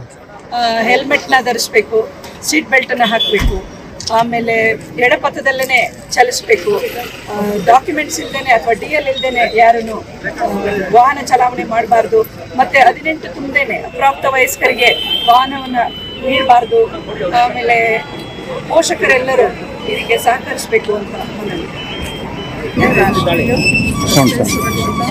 ಜಾಗೃತಿ ಅಭಿಯಾನ ಮಾಸಾಚರಣೆಯನ್ನು ನಾವು ನಮ್ಮ ಸಾರಿಗೆ ಇಲಾಖೆಯ ಎಲ್ಲ 70 RTO ಕಚೇರಿಗಳಲ್ಲಿ ನಾವು ಆಚರಿಸ್ತಾ ಇದ್ದೇವೆ. ಇದರ ಮೂಲ ಉದ್ದೇಶ ಸಾರ್ವಜನಿಕರಲ್ಲಿ ರಸ್ತೆ ಸುರಕ್ಷತೆ ಕುರಿತು ಜಾಗೃತಿಯನ್ನು ಮೂಡಿಸುವುದಾಗಿದೆ. ಆದ್ದರಿಂದ ರಸ್ತೆಯನ್ನು ಪಾದಚಾರಿಗಳಿಂದ ಹಿಡಿದು ರಸ್ತೆ ವಾಹನಗಳನ್ನು ಚಲಾಯಿಸುವವರು ಎಲ್ಲರೂ ನಾವು ಉಪಯೋಗಿಸುವುದರಿಂದ ರಸ್ತೆಯನ್ನು ನಾವು ಸದ್ಬಳಕೆ ಮಾಡಿಕೊಂಡು ಸುರಕ್ಷತಾ ಕ್ರಮಗಳು ಏನೇನಿದೆ ಅದನ್ನು ನಾವು ಪಾಲಿಸಿಕೊಂಡು ರಸ್ತೆಯನ್ನು ಬಳಸುವ ಎಲ್ಲರಿಗೂ ರಸ್ತೆ ಸಂಚರಿಸಲು ಸುರಕ್ಷಿತವಾಗಿರುವಂತೆ ನೋಡಿಕೊಳ್ಳುವುದು ನಮ್ಮೆಲ್ಲರ ಆದ್ಯ ಕರ್ತವ್ಯವಾಗಿದೆ. ಈ ವೇಳೆ ಸಾಹಿತಿ ನವಾಬ್, ತಹಸೀಲ್ದಾರ್ ಎಂ ಮಮತಾ, ಸಾರಿಗೆ ಇನ್ಸ್ಪೆಕ್ಟರ್ ಆಶಾ, ಅಗ್ನಿಶಾಮಕ ದಳ inspector Javaraiah, ASI Virupaksha Vaisala, auto ಸಂಘದ ಅಧ್ಯಕ್ಷ ದೀಪು ಸೇರಿದಂತೆ ಇತರರು ಇದ್ದರು. ಕೆಸಿಪಿ ಗ್ರೂಪ್ ಮಾಲೀಕರಾದ ಕಿರಣ್ ಅವರ ಹುಟ್ಟುಹಬ್ಬದ ಅಂಗವಾಗಿ ನಗರದ ಕೃಷ್ಣ ಹೋಟೆಲ್ ಆವರಣದಲ್ಲಿ ಫೆಬ್ರವರಿ 10ರಂದು 275 ಜನ ಪೌರ ಕಾರ್ಮಿಕರಿಗೆ ಗೌರವ ಸಮರ್ಪಣಾ ಕಾರ್ಯಕ್ರಮ ಹಮ್ಮಿಕೊಳ್ಳಲಾಗಿದೆ ಎಂದು ಸಂಸ್ಥೆಯ ಸದಸ್ಯ ನಾಗರಾಜ್ ಹೇಳಿದರು. ನಗರದಲ್ಲಿ ಇಂದು ಸುದ್ದಿಗಾರರೊಂದಿಗೆ ಮಾತನಾಡಿದ ಅವರು, ಕೆಸಿಪಿ ಗ್ರೂಪ್ ಅನೇಕ ಜನಪರ ಕಾರ್ಯಕ್ರಮಗಳನ್ನು ನಡೆಸಿದೆ. ಈ ಹಿಂದೆ ಕೂಡ ರಕ್ತದಾನ ಸೇರಿದಂತೆ ಅನೇಕ ಸಾಮಾಜಿಕ ಸೇವಾ ಕಾರ್ಯಕ್ರಮವನ್ನು ನಡೆಸಿಕೊಂಡು ಬಂದಿದೆ ಎಂದರು. ಸಂಸ್ಥೆ ವತಿಯಿಂದ ಮುಂದಿನ ದಿನಗಳಲ್ಲಿ ಉದ್ಯೋಗ ಮೇಳ, ಕೃಷಿ ಮೇಳ ಹೀಗೆ ವಿವಿಧ ಕಾರ್ಯಕ್ರಮಗಳು ನಡೆಯಲಿದ್ದು ಹೆಚ್ಚಿನ ಸಂಖ್ಯೆಯಲ್ಲಿ ಜನರು ಆಗಮಿಸಿ ಕಾರ್ಯಕ್ರಮ ಯಶಸ್ವಿಗೊಳಿಸಬೇಕು ಎಂದು ಮನವಿ ಮಾಡಿದರು. ಕೆಸಿಪಿ ಗ್ರೂಪ್ನ ಅಂಗಸಂಸ್ಥೆಗಳಾದ ಕೃಷ್ಣ ಹೋಟೆಲ್, ಕೃಷ್ಣ ಮೋಟಾರ್ಸ್ ಹಾಗೂ ಅಪಾರ ಪ್ರಮಾಣದ ಅಭಿಮಾನಿಗಳು, ಕಿರಣ್ ಅಭಿಮಾನಿಗಳು ಈ ಕಾರ್ಯಕ್ರಮವನ್ನು ಆಯೋಜಿಸಿದ್ದು ಇದು ಯಾವುದೇ ರಾಜಕೀಯ ಪ್ರೇರಿತ ಕಾರ್ಯಕ್ರಮ ಅಲ್ಲ, ಇದೊಂದು ಸಾಮಾಜಿಕ ಕಾರ್ಯಕ್ರಮ ಎಂದು ಸ್ಪಷ್ಟಪಡಿಸಿದರು. ನಮ್ಮ ಕೆಸಿಪಿ ಗ್ರೂಪ್ ಈ ವರ್ಷ ನಾಳೆ ಬೆಳಿಗ್ಗೆ 10 ಗಂಟೆಗೆ ಶ್ರೀಕೃಷ್ಣ ಹೋಟೆಲ್ ಆವರಣದಲ್ಲಿ ನಮ್ಮ ಹಾಸನ ನಗರ ವ್ಯಾಪ್ತಿಯಲ್ಲಿ ಇರ್ತಕ್ಕಂಥ ಪೌರ ಕಾರ್ಮಿಕರು, ಅಂದ್ರೆ ಅದರಲ್ಲಿ ನಗರ ಸ್ವಚ್ಛತೆಯನ್ನು ಮಾಡ್ತಕ್ಕಂಥವರ ಏನು ನಮ್ಮ ಸಹೋದ್ಯೋಗಿಗಳು ಅಥವಾ ನಮ್ಮ ಮಿತ್ರರಿದ್ದಾರೆ ಅವರನ್ನ ಆಹ್ವಾನ ಮಾಡಿ ಅವರಿಗೆ ಒಂದು ಗೌರವ ಸಮರ್ಪಣೆಯನ್ನು ಮಾಡಬೇಕು ಕೆಸಿಪಿ ಗ್ರೂಪ್ ಅಂತ ಹೇಳಿ ನಿರ್ಧಾರ ಮಾಡಿಕೊಂಡು ನಾಳೆ ಸುಮಾರು ಒಂದು 282 ಜನ ನಗರ ಸ್ವಚ್ಛತಾ ಕಾರ್ಯ ಮಾಡ್ತಕ್ಕಂಥವ್ರನ್ನ ಆಯ್ಕೆ ಮಾಡಿಕೊಂಡು ಅವರಿಗೆ ಗೌರವ ಸಮರ್ಪಣೆಯನ್ನು ಮಾಡ್ತಾ ಇದ್ದೀವಿ. ಅದ್ರ ಜೊತೆಗೆ ರಕ್ತದಾನ ಶಿಬಿರವನ್ನು ಕೂಡ ಮಾಡಿಕೊಂಡಿದ್ದೀವಿ. ಸುದ್ದಿಗೋಷ್ಠಿಯಲ್ಲಿ ಕೆಸಿಪಿ ಗ್ರೂಪ್ನ ದಯಾನಂದ್, ಮಹೇಂದ್ರ, ಧರ್ಮ, ನಾಗೇಶ್, ಲೋಕೇಶ್ ಇತರರು ಇದ್ದರು. ಶೆಟ್ಟಿಹಳ್ಳಿ ಶಿವಕುಮಾರ್ ಅಭಿಮಾನಿಗಳ ಬಳಗದ ವತಿಯಿಂದ ನಗರದ ಹೊರವಲಯದ ಕಾಫಿ ಕ್ಯೂರಿಂಗ್ ಬಳಿ ನಾಟಿಕೋಳಿ ಸಾರಿನಲ್ಲಿ ಮುದ್ದೆ ತಿನ್ನುವ ಸ್ಪರ್ಧೆ ನಡೆಯಿತು. 15 ನಿಮಿಷದ ಸ್ಪರ್ಧೆಯಲ್ಲಿ ಸುಮಾರು 20 ಜನ ಸ್ಪರ್ಧಾಳುಗಳು ಭಾಗವಹಿಸಿ ಗಮನ ಸೆಳೆದರು. 300 ಗ್ರಾಂ ತೂಕ ಹೊಂದಿದ ಪ್ರತಿ ಮುದ್ದೆಯನ್ನ ಸೇವಿಸುವ ಸ್ಪರ್ಧಾಳುಗಳಿಗೆ ಬೆಂಬಲಿಗರು ಚಪ್ಪಾಳೆ ಹಾಗೂ ಶಿಳ್ಳೆ ಹೊಡೆದು ಪ್ರೋತ್ಸಾಹಿಸಿದರು. ಸ್ಪರ್ಧೆಯಲ್ಲಿ 9 ಮುದ್ದೆಗಳನ್ನು ಸೇವಿಸುವ ಮೂಲಕ ಹೊಳೆನರಸೀಪುರ ಮೂಲದ ಪ್ರಥಮ ಬಹುಮಾನವಾಗಿ 7,500 ರು ನಗದು ಹಾಗೂ ಟ್ರೋಫಿ ಪಡೆದರೆ ಕೌಶಿಕ ಗ್ರಾಮದ ಧರಣಪ್ಪ ಎಂಬುವರು ದ್ವಿತೀಯ ಬಹುಮಾನವಾಗಿ 5,000 ರೂಪಾಯಿ ನಗದು ಹಾಗೂ ಟ್ರೋಫಿ ಪಡೆದರು. ಈ ವೇಳೆ ಶೆಟ್ಟಿಹಳ್ಳಿ ಶಿವಕುಮಾರ್ ಮಾತನಾಡಿ, ಗ್ರಾಮೀಣ ಕ್ರೀಡೆಗಳು ನಶಿಸಿ ಹೋಗುತ್ತಿರುವ ಪ್ರಸ್ತುತ ಸಂದರ್ಭದಲ್ಲಿ ಅವುಗಳನ್ನು ಉಳಿಸಿ ಬೆಳೆಸುವ ಸಲುವಾಗಿ ಇಂತಹ ಕಾರ್ಯಕ್ರಮ ಆಯೋಜಿಸಲಾಗಿದೆ ಎಂದರು. ಮುಂದಿನ ದಿನಗಳಲ್ಲಿ ಇನ್ನೂ ಹೆಚ್ಚು ಈ ರೀತಿಯ ಕ್ರೀಡೆಗಳನ್ನು ದೊಡ್ಡ ಮಟ್ಟದಲ್ಲಿ ಆಯೋಜಿಸಿ ಪ್ರೋತ್ಸಾಹಿಸಲಾಗುವುದು ಎಂದರು. ನಶಿಸಿ ಹೋಗ್ತಾ ಇದೆ. ಅದೇ ರೀತಿ ನಾವು ಯಾವಾಗಲೂ ಕ್ರಿಕೆಟು, ಕಬಡ್ಡಿ ಮತ್ತೆ ಈ ವಾಲಿಬಾಲ್ ಇದೇ ತರ ನೋಡ್ತಾ ಇರ್ತೀವಿ. ಈ ಹಳ್ಳಿ ಜನಗಳಿಗೆ ಪ್ರೋತ್ಸಾಹ ಮಾಡಬೇಕು, ಒಂದು ಎನ್ಕರೇಜ್ಮೆಂಟ್ ಮಾಡಬೇಕು ಅನ್ನೋ ಉದ್ದೇಶದಿಂದ ನಮ್ಮ ಅಭಿಮಾನಿ ಬಳಗದ ಅಧ್ಯಕ್ಷರಾದಂಥ ನಮ್ಮ ಗೌತಮ್ ಅವರು ಈ ಕಾರ್ಯಕ್ರಮನ ಆಯೋಜನೆ ಮಾಡಿದ್ದಾರೆ. ನನಗೂ ಮುದ್ದೆ ಇದು ನಾಟಿ ಕೋಳಿ ಸಾಂಬಾರಲ್ಲಿ ರಾಗಿ ಮುದ್ದೆ ಊಟ ಅತಿ ಹೆಚ್ಚು ಮುದ್ದೆ ತಿಂದವರಿಗೆ ಒಂದು ಮೊದಲನೇ ಬಹುಮಾನವಾಗಿ 7,000, ಎರಡನೇ ಸ್ಥಾನದವರಿಗೆ 5,000 ಪ್ರಶಸ್ತಿಗಳಿಟ್ಟು ಈ ಕಾರ್ಯಕ್ರಮನ ಆಯೋಜನೆ ಮಾಡಿದ್ದಾರೆ. ಅದೇ ರೀತಿ ಈ ಕಾರ್ಯಕ್ರಮದಲ್ಲಿ 9 ಮುದ್ದೆ ತಿಂದು ಮಂಜೇಗೌಡ ಅನ್ನೋರು ಹಾಗೂ ಹೊಳೆನರಸೀಪುರ ಸಂಕನಹಳ್ಳಿಯವರು, ಧರಣಪ್ಪ ಅಂತ ನಮ್ಮ ಇದೇ ಪಕ್ಕದ ಗ್ರಾಮದವರಾದಂಥ ಕೌಶಿಕದ ಧರಣಪ್ಪ ಅವರು 8 ಮುದ್ದೆಗಳು ತಿಂದು 2ನೇ ಸ್ಥಾನ ತಗೊಂಡಿದ್ದಾರೆ. ಅದೇ ರೀತಿ ನಮ್ಮ ಜನಸ್ನೇಹಿ ಗಜ ಅವರು 7 ಮುದ್ದೆ ತಿಂದು 3ನೇ ಸ್ಥಾನದಲ್ಲಿ ಇದ್ದಾರೆ. ಅವರೆಲ್ಲರಿಗೂ ನಾನು ತುಂಬ ಹೃದಯದ ಧನ್ಯವಾದ ಹೇಳ್ತಾ ಇದ್ದೀನಿ. ಇಂದು ನಡೆದ ಸಕಲೇಶಪುರ ತಾಲೂಕಿನ ಹೆತ್ತೂರು ಗ್ರಾಮ ಪಂಚಾಯಿತಿ ಅಧ್ಯಕ್ಷರ ಚುನಾವಣೆಯಲ್ಲಿ ಒಟ್ಟು 10 ಸದಸ್ಯರ ಬಲ ಹೊಂದಿರುವ ಹೆತ್ತೂರು ಗ್ರಾಮ ಪಂಚಾಯಿತಿಯಲ್ಲಿ ಬಿಜೆಪಿ ಬೆಂಬಲಿತ ನಾಗರಾಜ್ ಅವಿರೋಧವಾಗಿ ಆಯ್ಕೆಗೊಂಡಿದ್ದಾರೆ. ಚುನಾವಣಾ ಪ್ರಕ್ರಿಯೆಯನ್ನು ಚುನಾವಣೆ ಅಧಿಕಾರಿ ಆದಿತ್ಯ ಅವಿರೋಧವಾಗಿ ಅಧ್ಯಕ್ಷರಾಗಿ ನಾಗರಾಜ್ ಅವರನ್ನ ಅಧಿಕೃತವಾಗಿ ಘೋಷಣೆ ಮಾಡಿದರು. ನಂತರ ನೂತನ ಅಧ್ಯಕ್ಷರಾದ ನಾಗರಾಜ್ ಮಾತನಾಡಿ, ಎಲ್ಲರ ಇಚ್ಛೆಯಂತೆ ನನ್ನನ್ನು ಅಧ್ಯಕ್ಷ ಸ್ಥಾನಕ್ಕೆ ಅವಿರೋಧವಾಗಿ ಆಯ್ಕೆ ಮಾಡಿದ್ದು, ಅಧ್ಯಕ್ಷರಾಗಿ ಆಯ್ಕೆ ಮಾಡಿದ ಗ್ರಾಮ ಪಂಚಾಯಿತಿಯ ಎಲ್ಲ ಸದಸ್ಯರುಗಳಿಗೆ, ನಮ್ಮ ನೆಚ್ಚಿನ ಈ ಕ್ಷೇತ್ರದ ಶಾಸಕರಾದ ಸಿಮೆಂಟ್ ಮಂಜುರವರಿಗೆ ಹಾಗೂ ಬಿಜೆಪಿಯ ಎಲ್ಲ ಹಿರಿಯ ಮುಖಂಡರುಗಳಿಗೆ ಅಭಿನಂದನೆ ತಿಳಿಸುತ್ತೇನೆ ಎಂದರು. ಈ ಹಿಂದೆ ಇದ್ದ ಅಧ್ಯಕ್ಷರಿಗೆ ಹೇಗೆ ಸಹಕಾರ ನೀಡಿದ್ದೀರಾ, ಹಾಗೆ ನನಗೂ ಕೂಡ ಅದೇ ರೀತಿಯಲ್ಲಿ ನಿಮ್ಮೆಲ್ಲರ ಸಹಕಾರ ನೀಡಿ ನಿಮ್ಮ ಮಾರ್ಗದರ್ಶನದಂತೆ ಗ್ರಾಮ ಪಂಚಾಯಿತಿ ಅಭಿವೃದ್ಧಿಗೆ ಶ್ರಮಿಸುತ್ತೇನೆ ಎಂದರು. ಬಿಜೆಪಿ ಕಾರ್ಯಕರ್ತರು ಹೆತ್ತೂರಿನ ವೃತ್ತದಲ್ಲಿ ಪಟಾಕಿ ಸಿಡಿಸಿ ಸಂಭ್ರಮಿಸಿದರು. ಈ ಸಂದರ್ಭದಲ್ಲಿ ಶಾಸಕರ ಅನುಪಸ್ಥಿತಿಯಲ್ಲಿ ಶಾಸಕರ ಸಹೋದರ ಯೋಗೇಶ್, ಮಹಾಶಕ್ತಿ ಕೇಂದ್ರದ ಅಧ್ಯಕ್ಷ ರಾಜೇಗೌಡ, ಬಿಜೆಪಿ ಯುವ ಮುಖಂಡ ಅಶ್ವಥ್, ಮಾಜಿ ತಾಲೂಕು ಪಂಚಾಯಿತಿ ಅಧ್ಯಕ್ಷರು ಶ್ವೇತಾ ಪ್ರಸನ್ನ, ಗ್ರಾಮ ಪಂಚಾಯಿತಿ ಮಾಜಿ ಉಪಾಧ್ಯಕ್ಷ ಉಮೇಶ್, ಶಕ್ತಿ ಕೇಂದ್ರದ ಅಧ್ಯಕ್ಷ ಡಿಲಕ್ಷ, ಎಸ್ಸಿ ಮೋರ್ಚಾ ತಾಲೂಕು ಉಪಾಧ್ಯಕ್ಷ ದಿನೇಶ್, ಹೈಗೂರು ಗ್ರಾಮ ಪಂಚಾಯಿತಿ ಎಲ್ಲ ಸದಸ್ಯರುಗಳು ಹಾಜರಿದ್ದರು. ಕೊನೆಯಲ್ಲಿ ಮತ್ತೊಮ್ಮೆ ಹೆಡ್ಲೈನ್ಸ್. ಗ್ರಾಮ ಪಂಚಾಯಿತಿ ಚುನಾವಣೆಗೆ ಗೈರಾದ ಸದಸ್ಯರು, ಅಭ್ಯರ್ಥಿಯಾಗಿದ್ದ ದಲಿತ ಮಹಿಳೆ ಕಣ್ಣೀರು. ಸಕಲೇಶಪುರ ತಾಲೂಕಿನ ಉಂಗಡಹಳ್ಳ ಗ್ರಾಮ ಪಂಚಾಯಿತಿಯಲ್ಲಿ ಘಟನೆ. ಜನವರಿ 26ರಂದು ಚಾಲನೆ ನೀಡಿದ ಸಂವಿಧಾನ ಜಾಗೃತಿ ಜಾಥಾ ಜಿಲ್ಲೆಯಲ್ಲಿ ಈವರೆಗೆ 143 ಸ್ಥಳಗಳಿಗೆ ಭೇಟಿ. ಜಿಲ್ಲಾದ್ಯಂತ ಸಂಚರಿಸಿ ಸಂವಿಧಾನದ ಬಗ್ಗೆ ಜಾಗೃತಿ ಮೂಡಿಸುವುದೇ ಇದರ ಉದ್ದೇಶ. ನಗರದಲ್ಲಿ ಜಿಲ್ಲಾಧಿಕಾರಿ ಸಿ ಸತ್ಯಭಾಮ ಹೇಳಿಕೆ. ಹಾಸನ ನಗರಸಭೆ ನಗರ ಪಾಲಿಕೆ ಆಗುವ ಹಿನ್ನೆಲೆ ಗೊರೂರು ಜಲ ಶುದ್ಧೀಕರಣ ಘಟಕಕ್ಕೆ ಶಾಸಕ ಸ್ವರೂಪ್ ಭೇಟಿ. ಕುಡಿಯುವ ನೀರಿನ ಅಭಾವ ಆಗದಂತೆ ಮುನ್ನೆಚ್ಚರಿಕೆ ವಹಿಸುವ ಭರವಸೆ. ಸಮುದಾಯ ಭವನಗಳ ನಿರ್ಮಾಣ ಮಾತ್ರ ಅಲ್ಲ, ನಿರ್ವಹಣೆಯೂ ಮುಖ್ಯ. ಮುಂದಿನ ದಿನಗಳಲ್ಲಿ ಬಡಾವಣೆಗೆ ಲೈಬ್ರರಿ ಕೂಡ ಆಗಲಿದೆ. ಅಂಬೇಡ್ಕರ್ ಭವನ ಉದ್ಘಾಟಿಸಿ ಪುರಸಭೆ ಅಧ್ಯಕ್ಷೆ ತೀರ್ಥಕುಮಾರಿ ಹೇಳಿಕೆ. ನೈಜ ಮತ್ತು ತಾಜಾ ಸುದ್ದಿಗಳಿಗಾಗಿ ನೋಡ್ತಾ ಇರಿ ಫಾಸ್ಟ್ ನ್ಯೂಸ್.